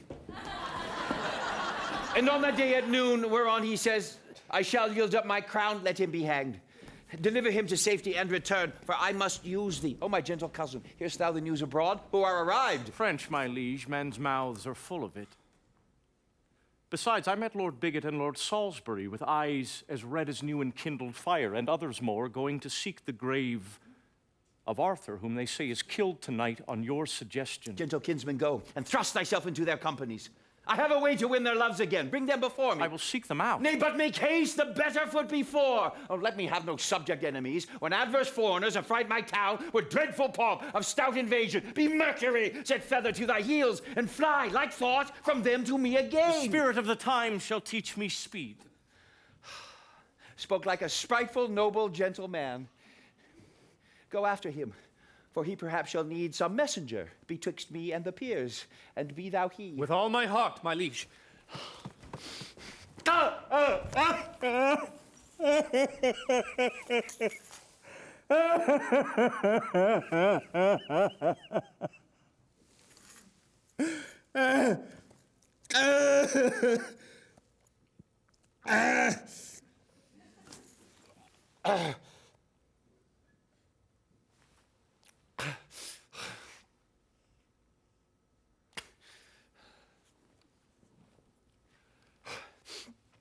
My mother dead. My lord, they say 5 moons were seen tonight. 4 fixed, and the 5th did whirl about, the other 4 in wondrous motion. 5 moons? Old men and beldams in the streets do prophesy upon it dangerously. Young Arthur's death is common in their mouths, and when they talk of him, they shake their heads and whisper one another in the ear.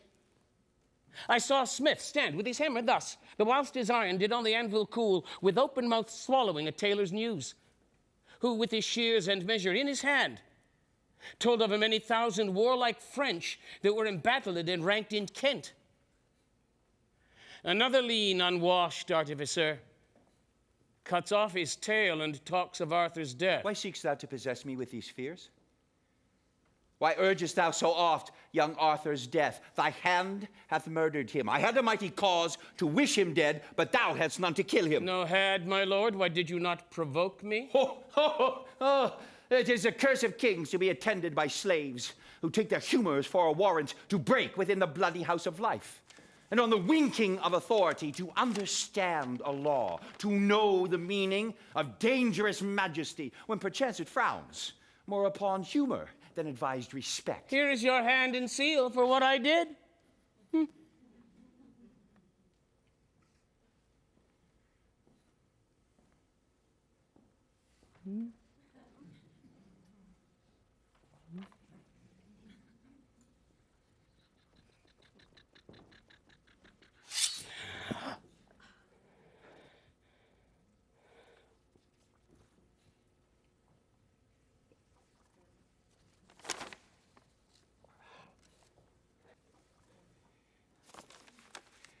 When the last account twixt heaven and earth is to be made, then shall this hand and seal witness against us to damnation.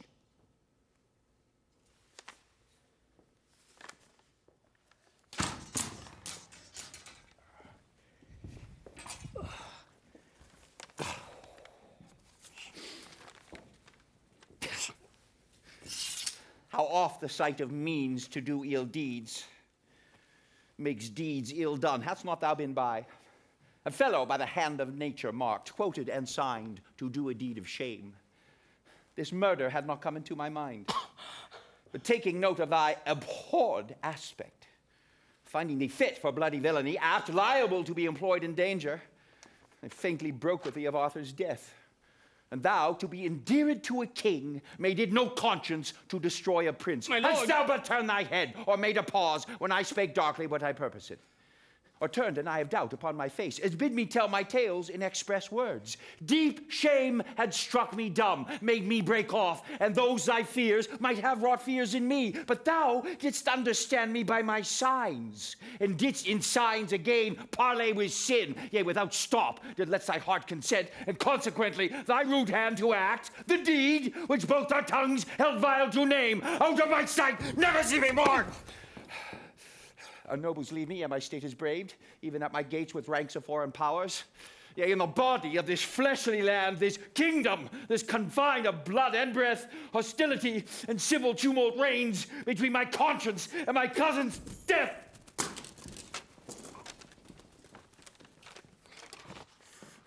arm you against your other enemies. I'll make a peace between your soul and you.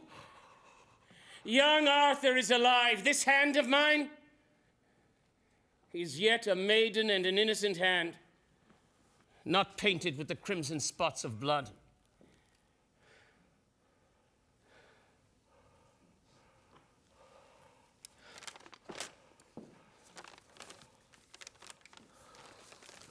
Doth Arthur live? O haste thee to the peers. Throw this report on their incensed rage, and make them tame to their obedience. Forgive the comment that my passion made upon thy features, for my rage was blind, and foul imaginary eyes of blood presented thee more hideous than thou art. O answer not, but to my closet bring the angry lords with all expedient haste. I conjure thee, but slowly, run more fast.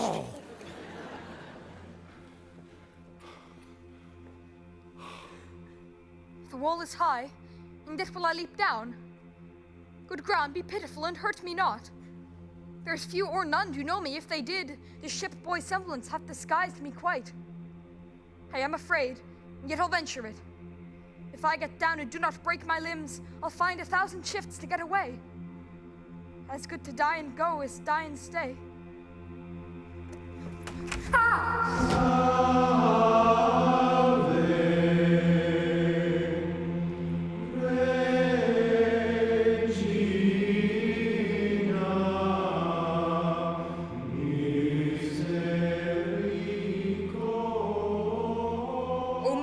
Spirit is in these stones.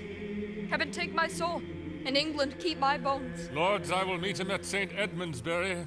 It is our safety, and we must embrace this gentle offer of the perilous time. Who brought that letter from the Cardinal? Count Maloon, a noble lord of France, whose private with me of the Dauphin's love is much more general than these lines import. Tomorrow morning, let us meet him then. Or rather than set forward, for 'twill be 2 long days' journey, lords, or ere we meet. Once more today, well met, distempered lords. The king by me requests your presence straight. The king hath dispossessed himself of us. We will not line his thin bestained cloak with our pure honors, nor attend the foot that leaves the print of blood where'er it walks. Return and tell him so. We know the worst. Whate'er you think, good words, I think, were best. Our griefs and not our manners reason now. But there is little reason in your grief, therefore 'twere reason you had manners now. Sir, impatience hath his privilege. 'Tis true, to hurt his master, no man else. This is the prison. What is he lies here?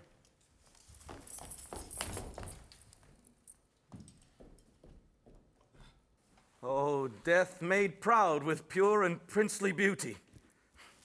The earth had not a hole to hide this deed. Murdereth, hating what himself hath done, doth lay it open to urge on revenge. Or when he doomed this beauty to a grave, found it too precious princely for a grave. All murders past do stand excused in this. And this, so sole and so unmatchable, shall give a holiness, a purity, to the yet unbegotten sin at times, and prove a deadly bloodshed but a jest. It is a damned and a bloody work, the graceless action of a heavy hand, if that it be the work of any hand. If that it be the work of any hand, we had a kind of light what would ensue. It is the shameful work of Hubert's hand, the practice and the purpose of the king, from whose obedience I forbid my soul. And kneeling before this ruin of sweet life, and breathing to his breathless excellence the incense of a vow, a holy vow, never to taste the pleasures of the world, never to be infected with delight, nor conversant with ease or idleness, till I have set a glory to this hand by giving it the worship of revenge. Our souls religiously confirm thy words. Lords, I am hot with haste in seeking you. Arthur doth live, the king hath sent for you. Oh, he is bold and blushes not at death. Avaunt, thou hateful villain, get thee gone. I am no villain. Must I rob the law? Your sword is bright, sir. Put it up again. Not till I sheathe it in a murderer's skin. Stand back, Lord Salisbury. Stand back, I say! By heaven, I think my sword's as sharp as yours. I would not have you, Lord, forget yourself, nor tempt the danger of my true defense, lest I, by marking of your rage, forget Your worth, your greatness, and nobility. Out, dunghill, darest thou brave a nobleman? Not for my life, but yet I dare defend my innocent life against an emperor. Thou art a murderer! Do not prove me so. Yet I am none. Cut him to pieces. Keep the peace, I say. Stand by or I shall gall you, Falconbridge. Thou wert better gall the devil, Salisbury. If thou but frown on me, or stir thy foot, or teach thy hasty spleen to do me shame, I'll strike thee dead. Put up thy sword betime, or I'll so maul you and your toasting iron that you shall think the devil is come from hell. What wilt thou do, renowned Falconbridge? Second a villain and a murderer? Lord Bigot, I am none. Who killed this prince?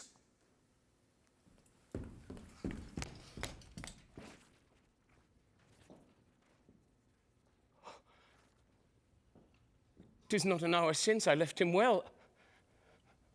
I honored him, I loved him, and will weep my date of life out for his sweet life's loss. Trust not those cunning waters of his eyes, for villainy is not without such room, and he long traded in it makes it seem like rivers of remorse and innocence. Away with me, all you whose souls abhor the uncleanly savors of a slaughterhouse, for I am stifled with this smell of sin." Away toward Bury, to the Dolphin there. There tell the king he may inquire us out.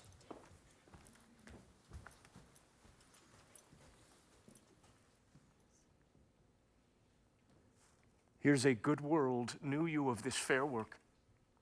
Beyond the infinite and boundless reach of mercy, if thou didst this deed of death, art thou damned, Hubert. But hear me, I sir. tell thee what. Thou art damned as black. Nay, nothing is so black. Thou art more deep damned than Prince Lucifer. There is not yet so ugly a fiend of hell as thou shalt be if thou didst kill this child. Upon my If thou soul. didst but consent to this most cruel act, do but despair. And if thou wantst a cord, the smallest thread that ever spider twisted from her womb will serve to strangle thee. A rush will be a beam to hang thee on, or wouldst thou drown thyself? Put but a little water in a spoon, and it shall be as all the ocean, enough to stifle such a villain up. I do suspect thee very grievously. If I enact consent or sin of thought, be guilty of the stealing that sweet breath which was embounded in this beauteous clay, let hell want pains enough to torture me. I left him well. Go bear him in thine arms.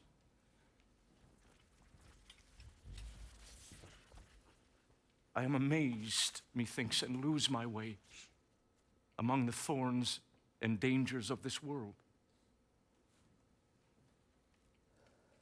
How easy dost thou take all England up from forth this morsel of dead royalty? The life, the right, and truth of all the realm is fled to heaven, and England now is left to tug and scamble and to part by the teeth the unowed interest of proud, swelling state. Now for the bare-picked bone of majesty doth dogged war bristle his angry crest, and snarleth in the gentle eyes of peace. Now powers from home and discontents at home meet in one line, and vast confusion waits, as doth a raven on a sick-fallen beast, the imminent decay of rested pomp. Now happy he whose cloak and censure can hold out this tempest, bear away that child. Then follow me with speed, I'll to the king. 1,000 businesses are brief at hand, and heaven itself doth frown upon the land.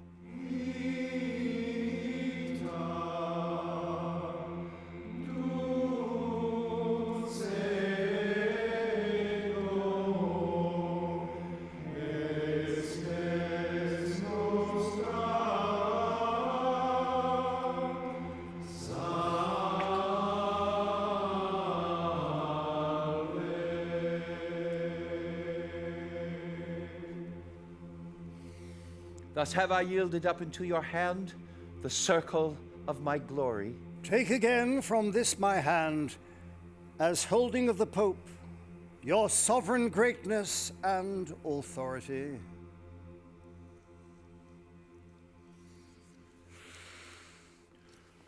Now keep your holy word, go meet the French, and from his holiness use all your powers to stop their marches, for we are inflamed. Our discontented counties do revolt. Our people quarrel with obedience, swearing allegiance and the love of soul to stranger blood, to foreign royalties.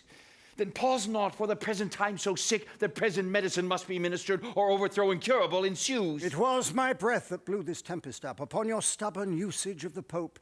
But since you are a gentle convertite, my tongue shall hush again this storm of war, and make fair weather in your blustering land. On this Ascension Day, remember well, upon your oath of service to the Pope, go I to make the French lay down their arms. Is this Ascension Day?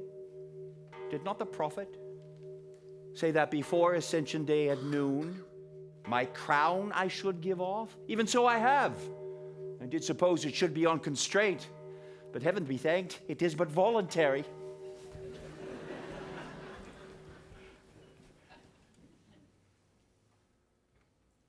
All Kent hath yielded, nothing there holds out but Dover Castle. London hath received like a kind host the Dauphin and his powers. Your nobles will not hear you, but are gone to offer service to your enemy. And wild amazement hurries up and down the little number of your doubtful friends. Would not my lords return to me again after they heard young Arthur was alive? They found him dead and cast into the streets. An empty casket where the jewel of life by some damned hand was robbed and ta'en away. That villain Hubert told me he did live. So on my soul he did for aught he knew. But wherefore do you droop? Why look you sad? Be great in act as you have been in thought. Let not the world see fear and sad distrust govern the motion of a kingly eye away, and glister like the god of war when he intendeth to become the field, show boldness and aspiring confidence. What? Shall they seek the lion in his den and fright him there and make him tremble there? Let it not be said, farage and run to meet displeasure further from the door, and grapple with him ere he come so nigh.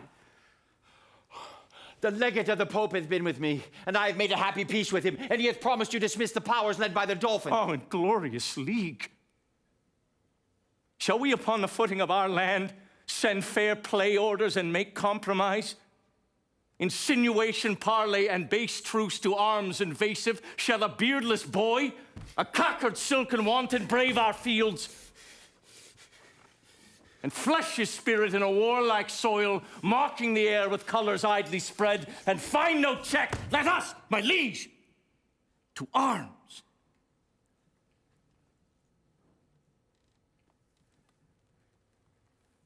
Perchance the cardinal cannot make your peace. Or if he do, let it at least be said, they saw we had a purpose of defense.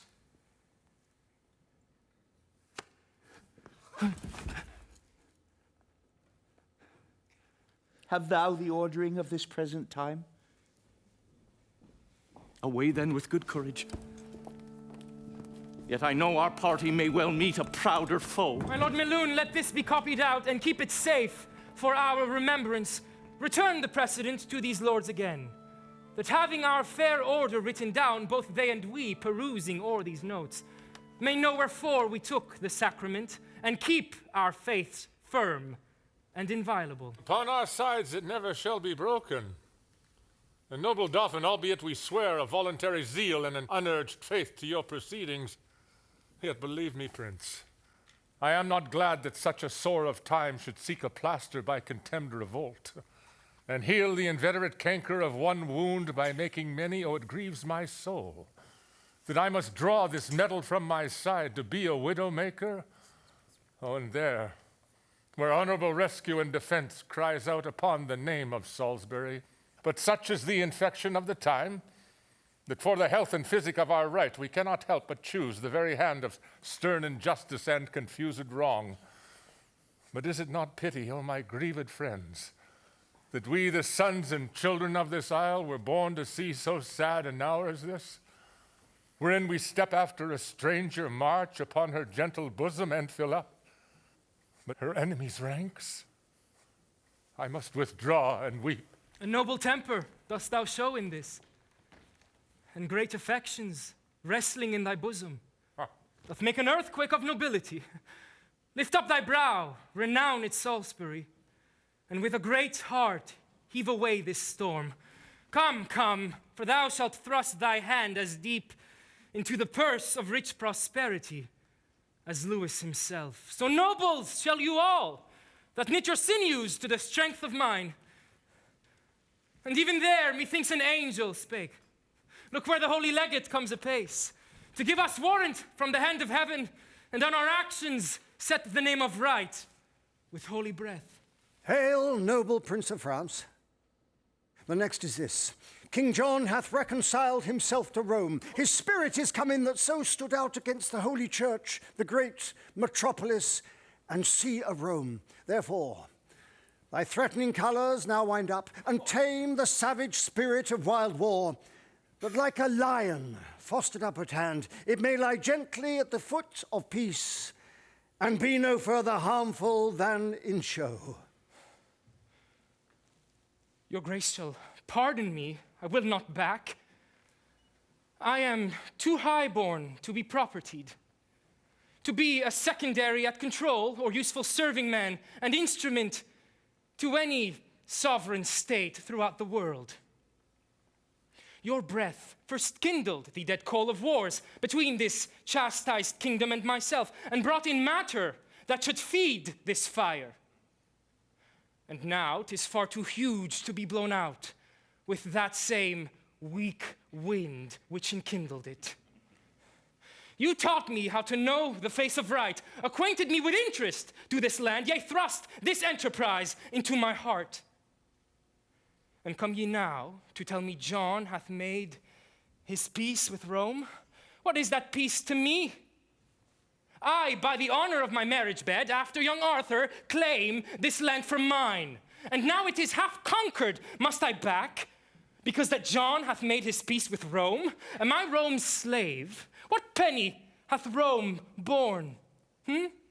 What men provided? What munitions sent to underprop this action? Is't not I that undergo this charge? Who else but I, and such as to my claim are liable, sweat in this business and maintain this war? Have I not heard these islanders shout out, Vive le roi, as I have banked their towns? Have I not here the best cards for the game to win this easy match played for a crown? And shall I now give o'er the yielded set? No, no, on my soul, it never shall be said.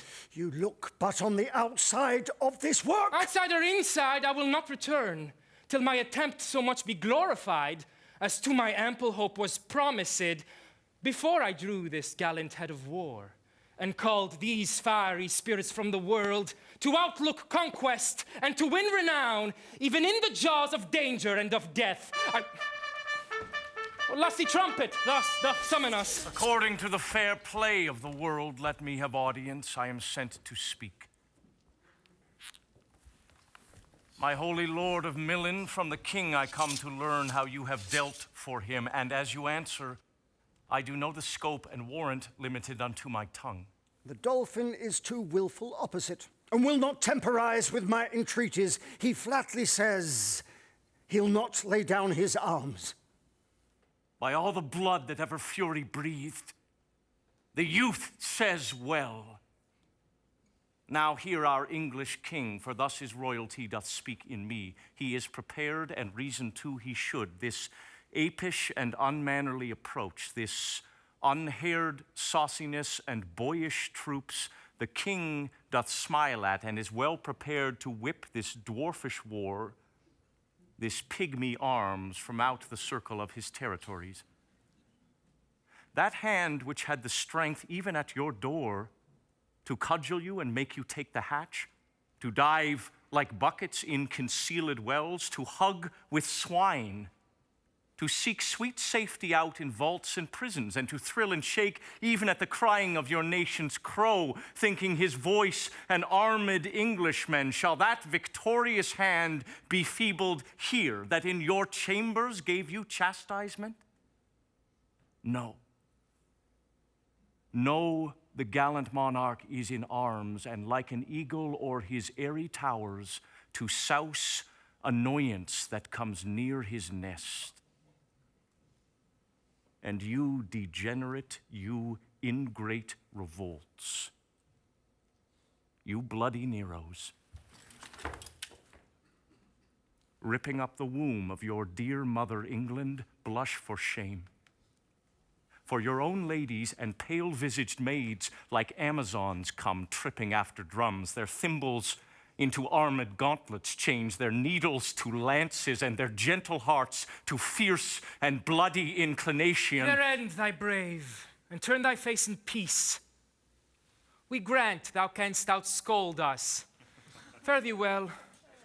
We hold our time too precious to be spent with such a brabbler. Give me leave to speak. No, I will speak. We will attend to neither. Strike up the drums, and let the tongue of war plead for our interest and our being here. Indeed, your drums being beaten shall cry out, and so shall you being beaten.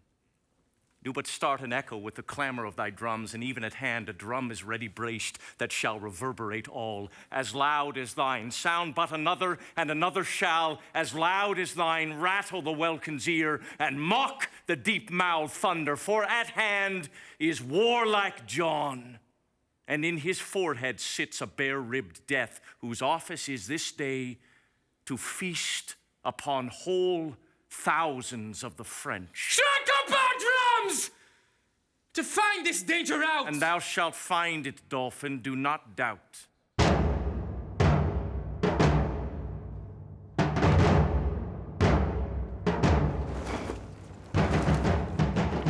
How goes the day with us? Oh, tell me, Hubert. Badly, I fear. How fares your majesty? This fever that hath troubled me so long lies heavy on me. Oh, my heart is sick. My lord, your valiant kinsman Falconbridge desires your majesty to leave the field, and send him word by me which way you go. Tell him toward Swinstead, to the abbey there. Be of good comfort, for the great supply that was expected by the Dolphin here are racked 3 nights ago on Goodwin's sands. This news was brought to Richard, but e'en now the French fight coldly and retire themselves. Ay me, this tyrant fever burns me up and will not let me welcome this good news. Set on toward Swinstead, to my litter straight. Weakness possesseth me, and I am faint. Ah, I did not think the king so stored with friends. Up once again! Put spirit in the French! If they miscarry, we miscarry too! That misbegotten devil Falconbridge, in spite of spite, alone upholds the day. They say King John, sore sick, hath left the field. Lead me to the revolt of England here! When we were happy, we had other names. It is the Count Malone, wounded to death! Fly, noble English, you are bought and sold. Unthread the rude eye of rebellion, and welcome home again discarded faith. Seek out King John and fall before his feet, for if the French be lords of this loud day, Louis means to recompense the pains you take by cutting off your heads, thus hath he sworn. And I with him, and many more with me, upon the altar at St. Edmundsbury, even on that altar where we swore to you dear amity and everlasting love. May this be possible, may this be true. Have I not hideous death within my view, retaining but a quantity of life which bleeds away, even as a form of wax resolveth from his figure against the fire? What in the world should make me now deceive, since I must lose the use of all deceit? I say again, if Louis do win the day, he is forsworn, if ever those eyes of yours behold another daybreak in the east. But even this night, whose black, contagious breath already smokes about the burning crest of the old, feeble, and day-wearied sun, even this ill night your breathing shall expire, paying the fine of rated treachery, even with the treacherous fine of all your lives, if Louis by your assistance win the day. Commend me to one Hubert with your king, the love of him in this respect besides, for that my grandsire was an Englishman, awakes my conscience to confess all this. In lieu whereof I pray you bear me hence from forth the noise and rumor of the field, where I may think the remnant of my thoughts in peace, and part this body and my soul with contemplation and devout desires. We do believe thee, and beshrew my soul, but I do love the favor and the form of this most fair occasion, by the which we will untread the steps of damned flight, and like a baited and retired flood, leaving our rankness and irregular course stoop low within those bounds we have o'erlook, and calmly walk on in obedience, even to our ocean, to our own King John. My arm shall give thee help to bear thee hence, for I do see the cruel pangs of death right in thine eye. Away, my friends, new flight and happy newness that intends old right.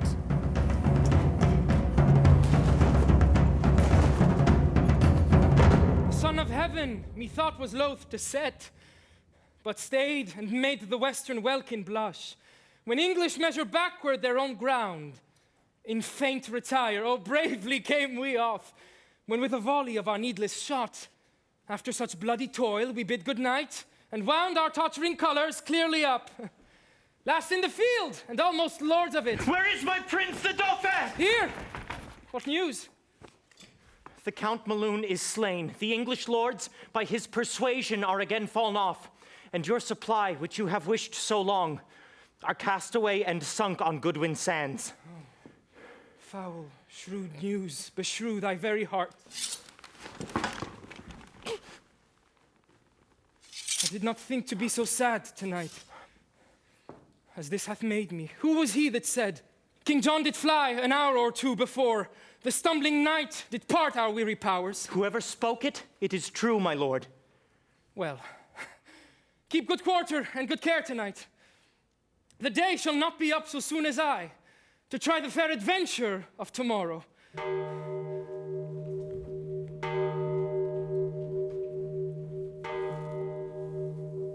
Who's there? Speak, oh, speak quickly, or I shoot. A friend! What art thou? Of the part of England. Whither dost thou go? What's that to thee? Why may not I demand? Of thine affairs as well as thou of mine? Hubert, I think. Thou hast a perfect thought. I will upon all hazards well believe. Thou art my friend that knowest my tongue so well. Who art thou? Who thou wilt. And if thou please, thou mayest befriend me so much as to think I come one way of thee Plantagenet.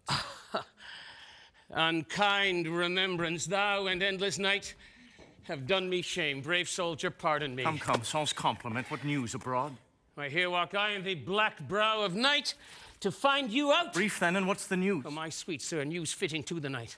Black, fearful, comfortless, and horrible. Show me the very wound of this ill news. I am no woman, I'll not swound at it. The king, I fear, is poisoned by a monk. I left him almost speechless and broke out to acquaint you with this evil, that you might the better arm you to the sudden time. How did he take it? Who did taste to him? A monk, I tell you, a resolved villain, whose bowels suddenly burst out. The king yet speaks, and peradventure may recover. Who did thou leave to tend his majesty? Why, know you not the lords are all come back, and brought Prince Henry in their company, at whose request the king hath pardoned them, and they are all about his majesty. Withhold thine indignation, mighty heaven, and tempt us not to bear above our power. I tell thee, Hubert, half my power this night passing these flats are taken by the tide. These Lincoln washes have devoured them. Myself, well mounted, hardly have escaped. Away before, conduct me to the king. I doubt he will be dead or ere I come. It is too late. The life of all his blood is touched corruptibly, and his pure brain, which some suppose the soul's frail dwelling house, doth by the idle comments that it makes foretell the ending of mortality. His Highness yet does speak, and holds belief that being brought into the open air, it would allay the burning quality of that fell poison which assaileth him. Let him be brought into the orchard here. Doth he still rage? He is more patient than when you left him. Even now he sung. Oh, vanity of sickness, fierce extremes, in their continuance will not feel themselves.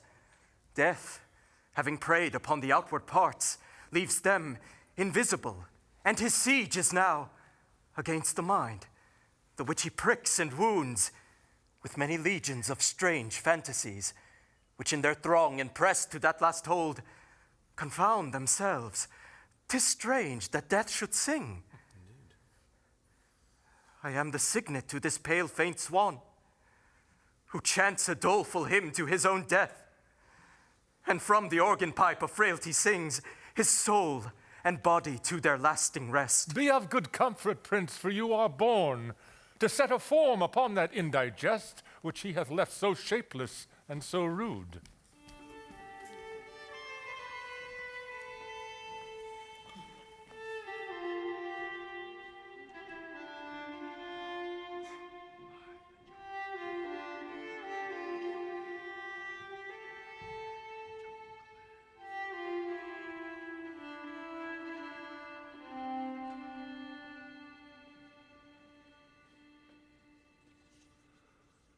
I marry now my soul hath elbow room. It would not out at windows nor at doors.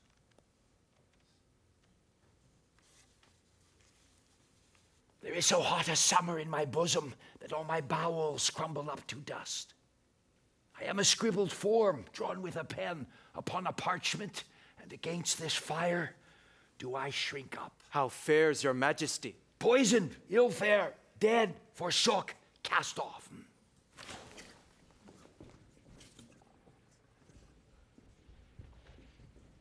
None of you will bid the winter come to thrust his icy fingers in my maw, nor let my kingdom's rivers take their course through my burned bosom, nor entreat the north to make his bleak winds kiss my parched lips. And comfort me with cold. I do not ask you much. I beg cold comfort, and you are so straight and so ingrateful you deny me that. Oh, that there were some virtue in my tears that might relieve you. The salt in them is hot. Within me is a hell, and there the poisoned is as a fiend confined to tyrannize on unreprievable condemned blood. Oh, I am scalded with my violent motion and spleen of speed to see your majesty. O cousin, thou art come to set mine eye.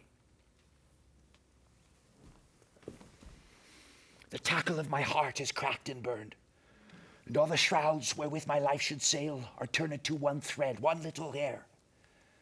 My heart hath one poor string to stay it by, which holds but till thy news be uttered. And then all this thou seest is but a clod and module of confounded royalty. The dolphin is preparing hitherward, where God, he knows how we shall answer him. For in a night the best part of my power, as I upon advantage did remove, were in the washes all unwarily devoured by the unexpected flood. You breathe these dead news in his deadened ear, my liege, my lord? But now a king, now thus. Even so must I run on, and even so stop. What surety of the world, what hope, what stay, when this was now a king and now is clay? Art thou gone so? I do but stay behind to do the office for thee of revenge, and then my soul shall wait on thee to heaven, as it on earth hath been thy servant still. Now, you stars that move in your right spheres, where be your powers? Show now your mended faiths, and instantly return with me again to push destruction and perpetual shame out of the weak door of our fainting land. Straight let us seek, or straight we shall be sought. The dolphin rages at our very heels. It seems you know not then so much as we. The Cardinal Pandulph is within at rest, who half an hour since came from the Dauphin, and brings with him such offers of our peace as we with honor and respect may take. If you think meet this afternoon will post to consummate this business happily. Let it be so. And you, my noble prince, with other princes that may best be spared, shall wait upon your father's funeral. At Worcester must his body be interred, for so he willed it. Thither shall it then. And happily may your sweet self put on the lineal state and glory of this land, to whom, with all submission on my knee, I do bequeath my faithful services and true subjection everlastingly. And thee like tender of our love we make, to rest without a spot forevermore. I have a kind soul that would give thanks, and knows not how to do it but with tears. Oh, let us pay the time but needful woe, since it hath been beforehand with our grief. This England never did nor never shall lie at the proud foot of a conqueror, but when it first did help to wound itself. Now these her princes are come home again. Come the three corners of the world in arms, and we shall shock them, naught shall make us rue, if England to itself do rest but true.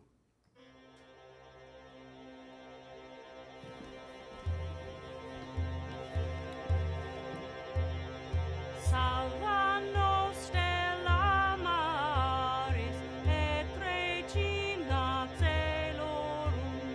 Salvano stella maris et regina celorum. Que pura Deum paris. Salvano stella maris et perumum signaris. Nesciens viritorum. Salva nos stella maris et regina celorum. Salva nos stella maris et regina celorum. O Virgo specialis. Salva nos stella maris. Sis nobis salutaris, imperatrix celorum. Salva nos stella maris et regina celorum.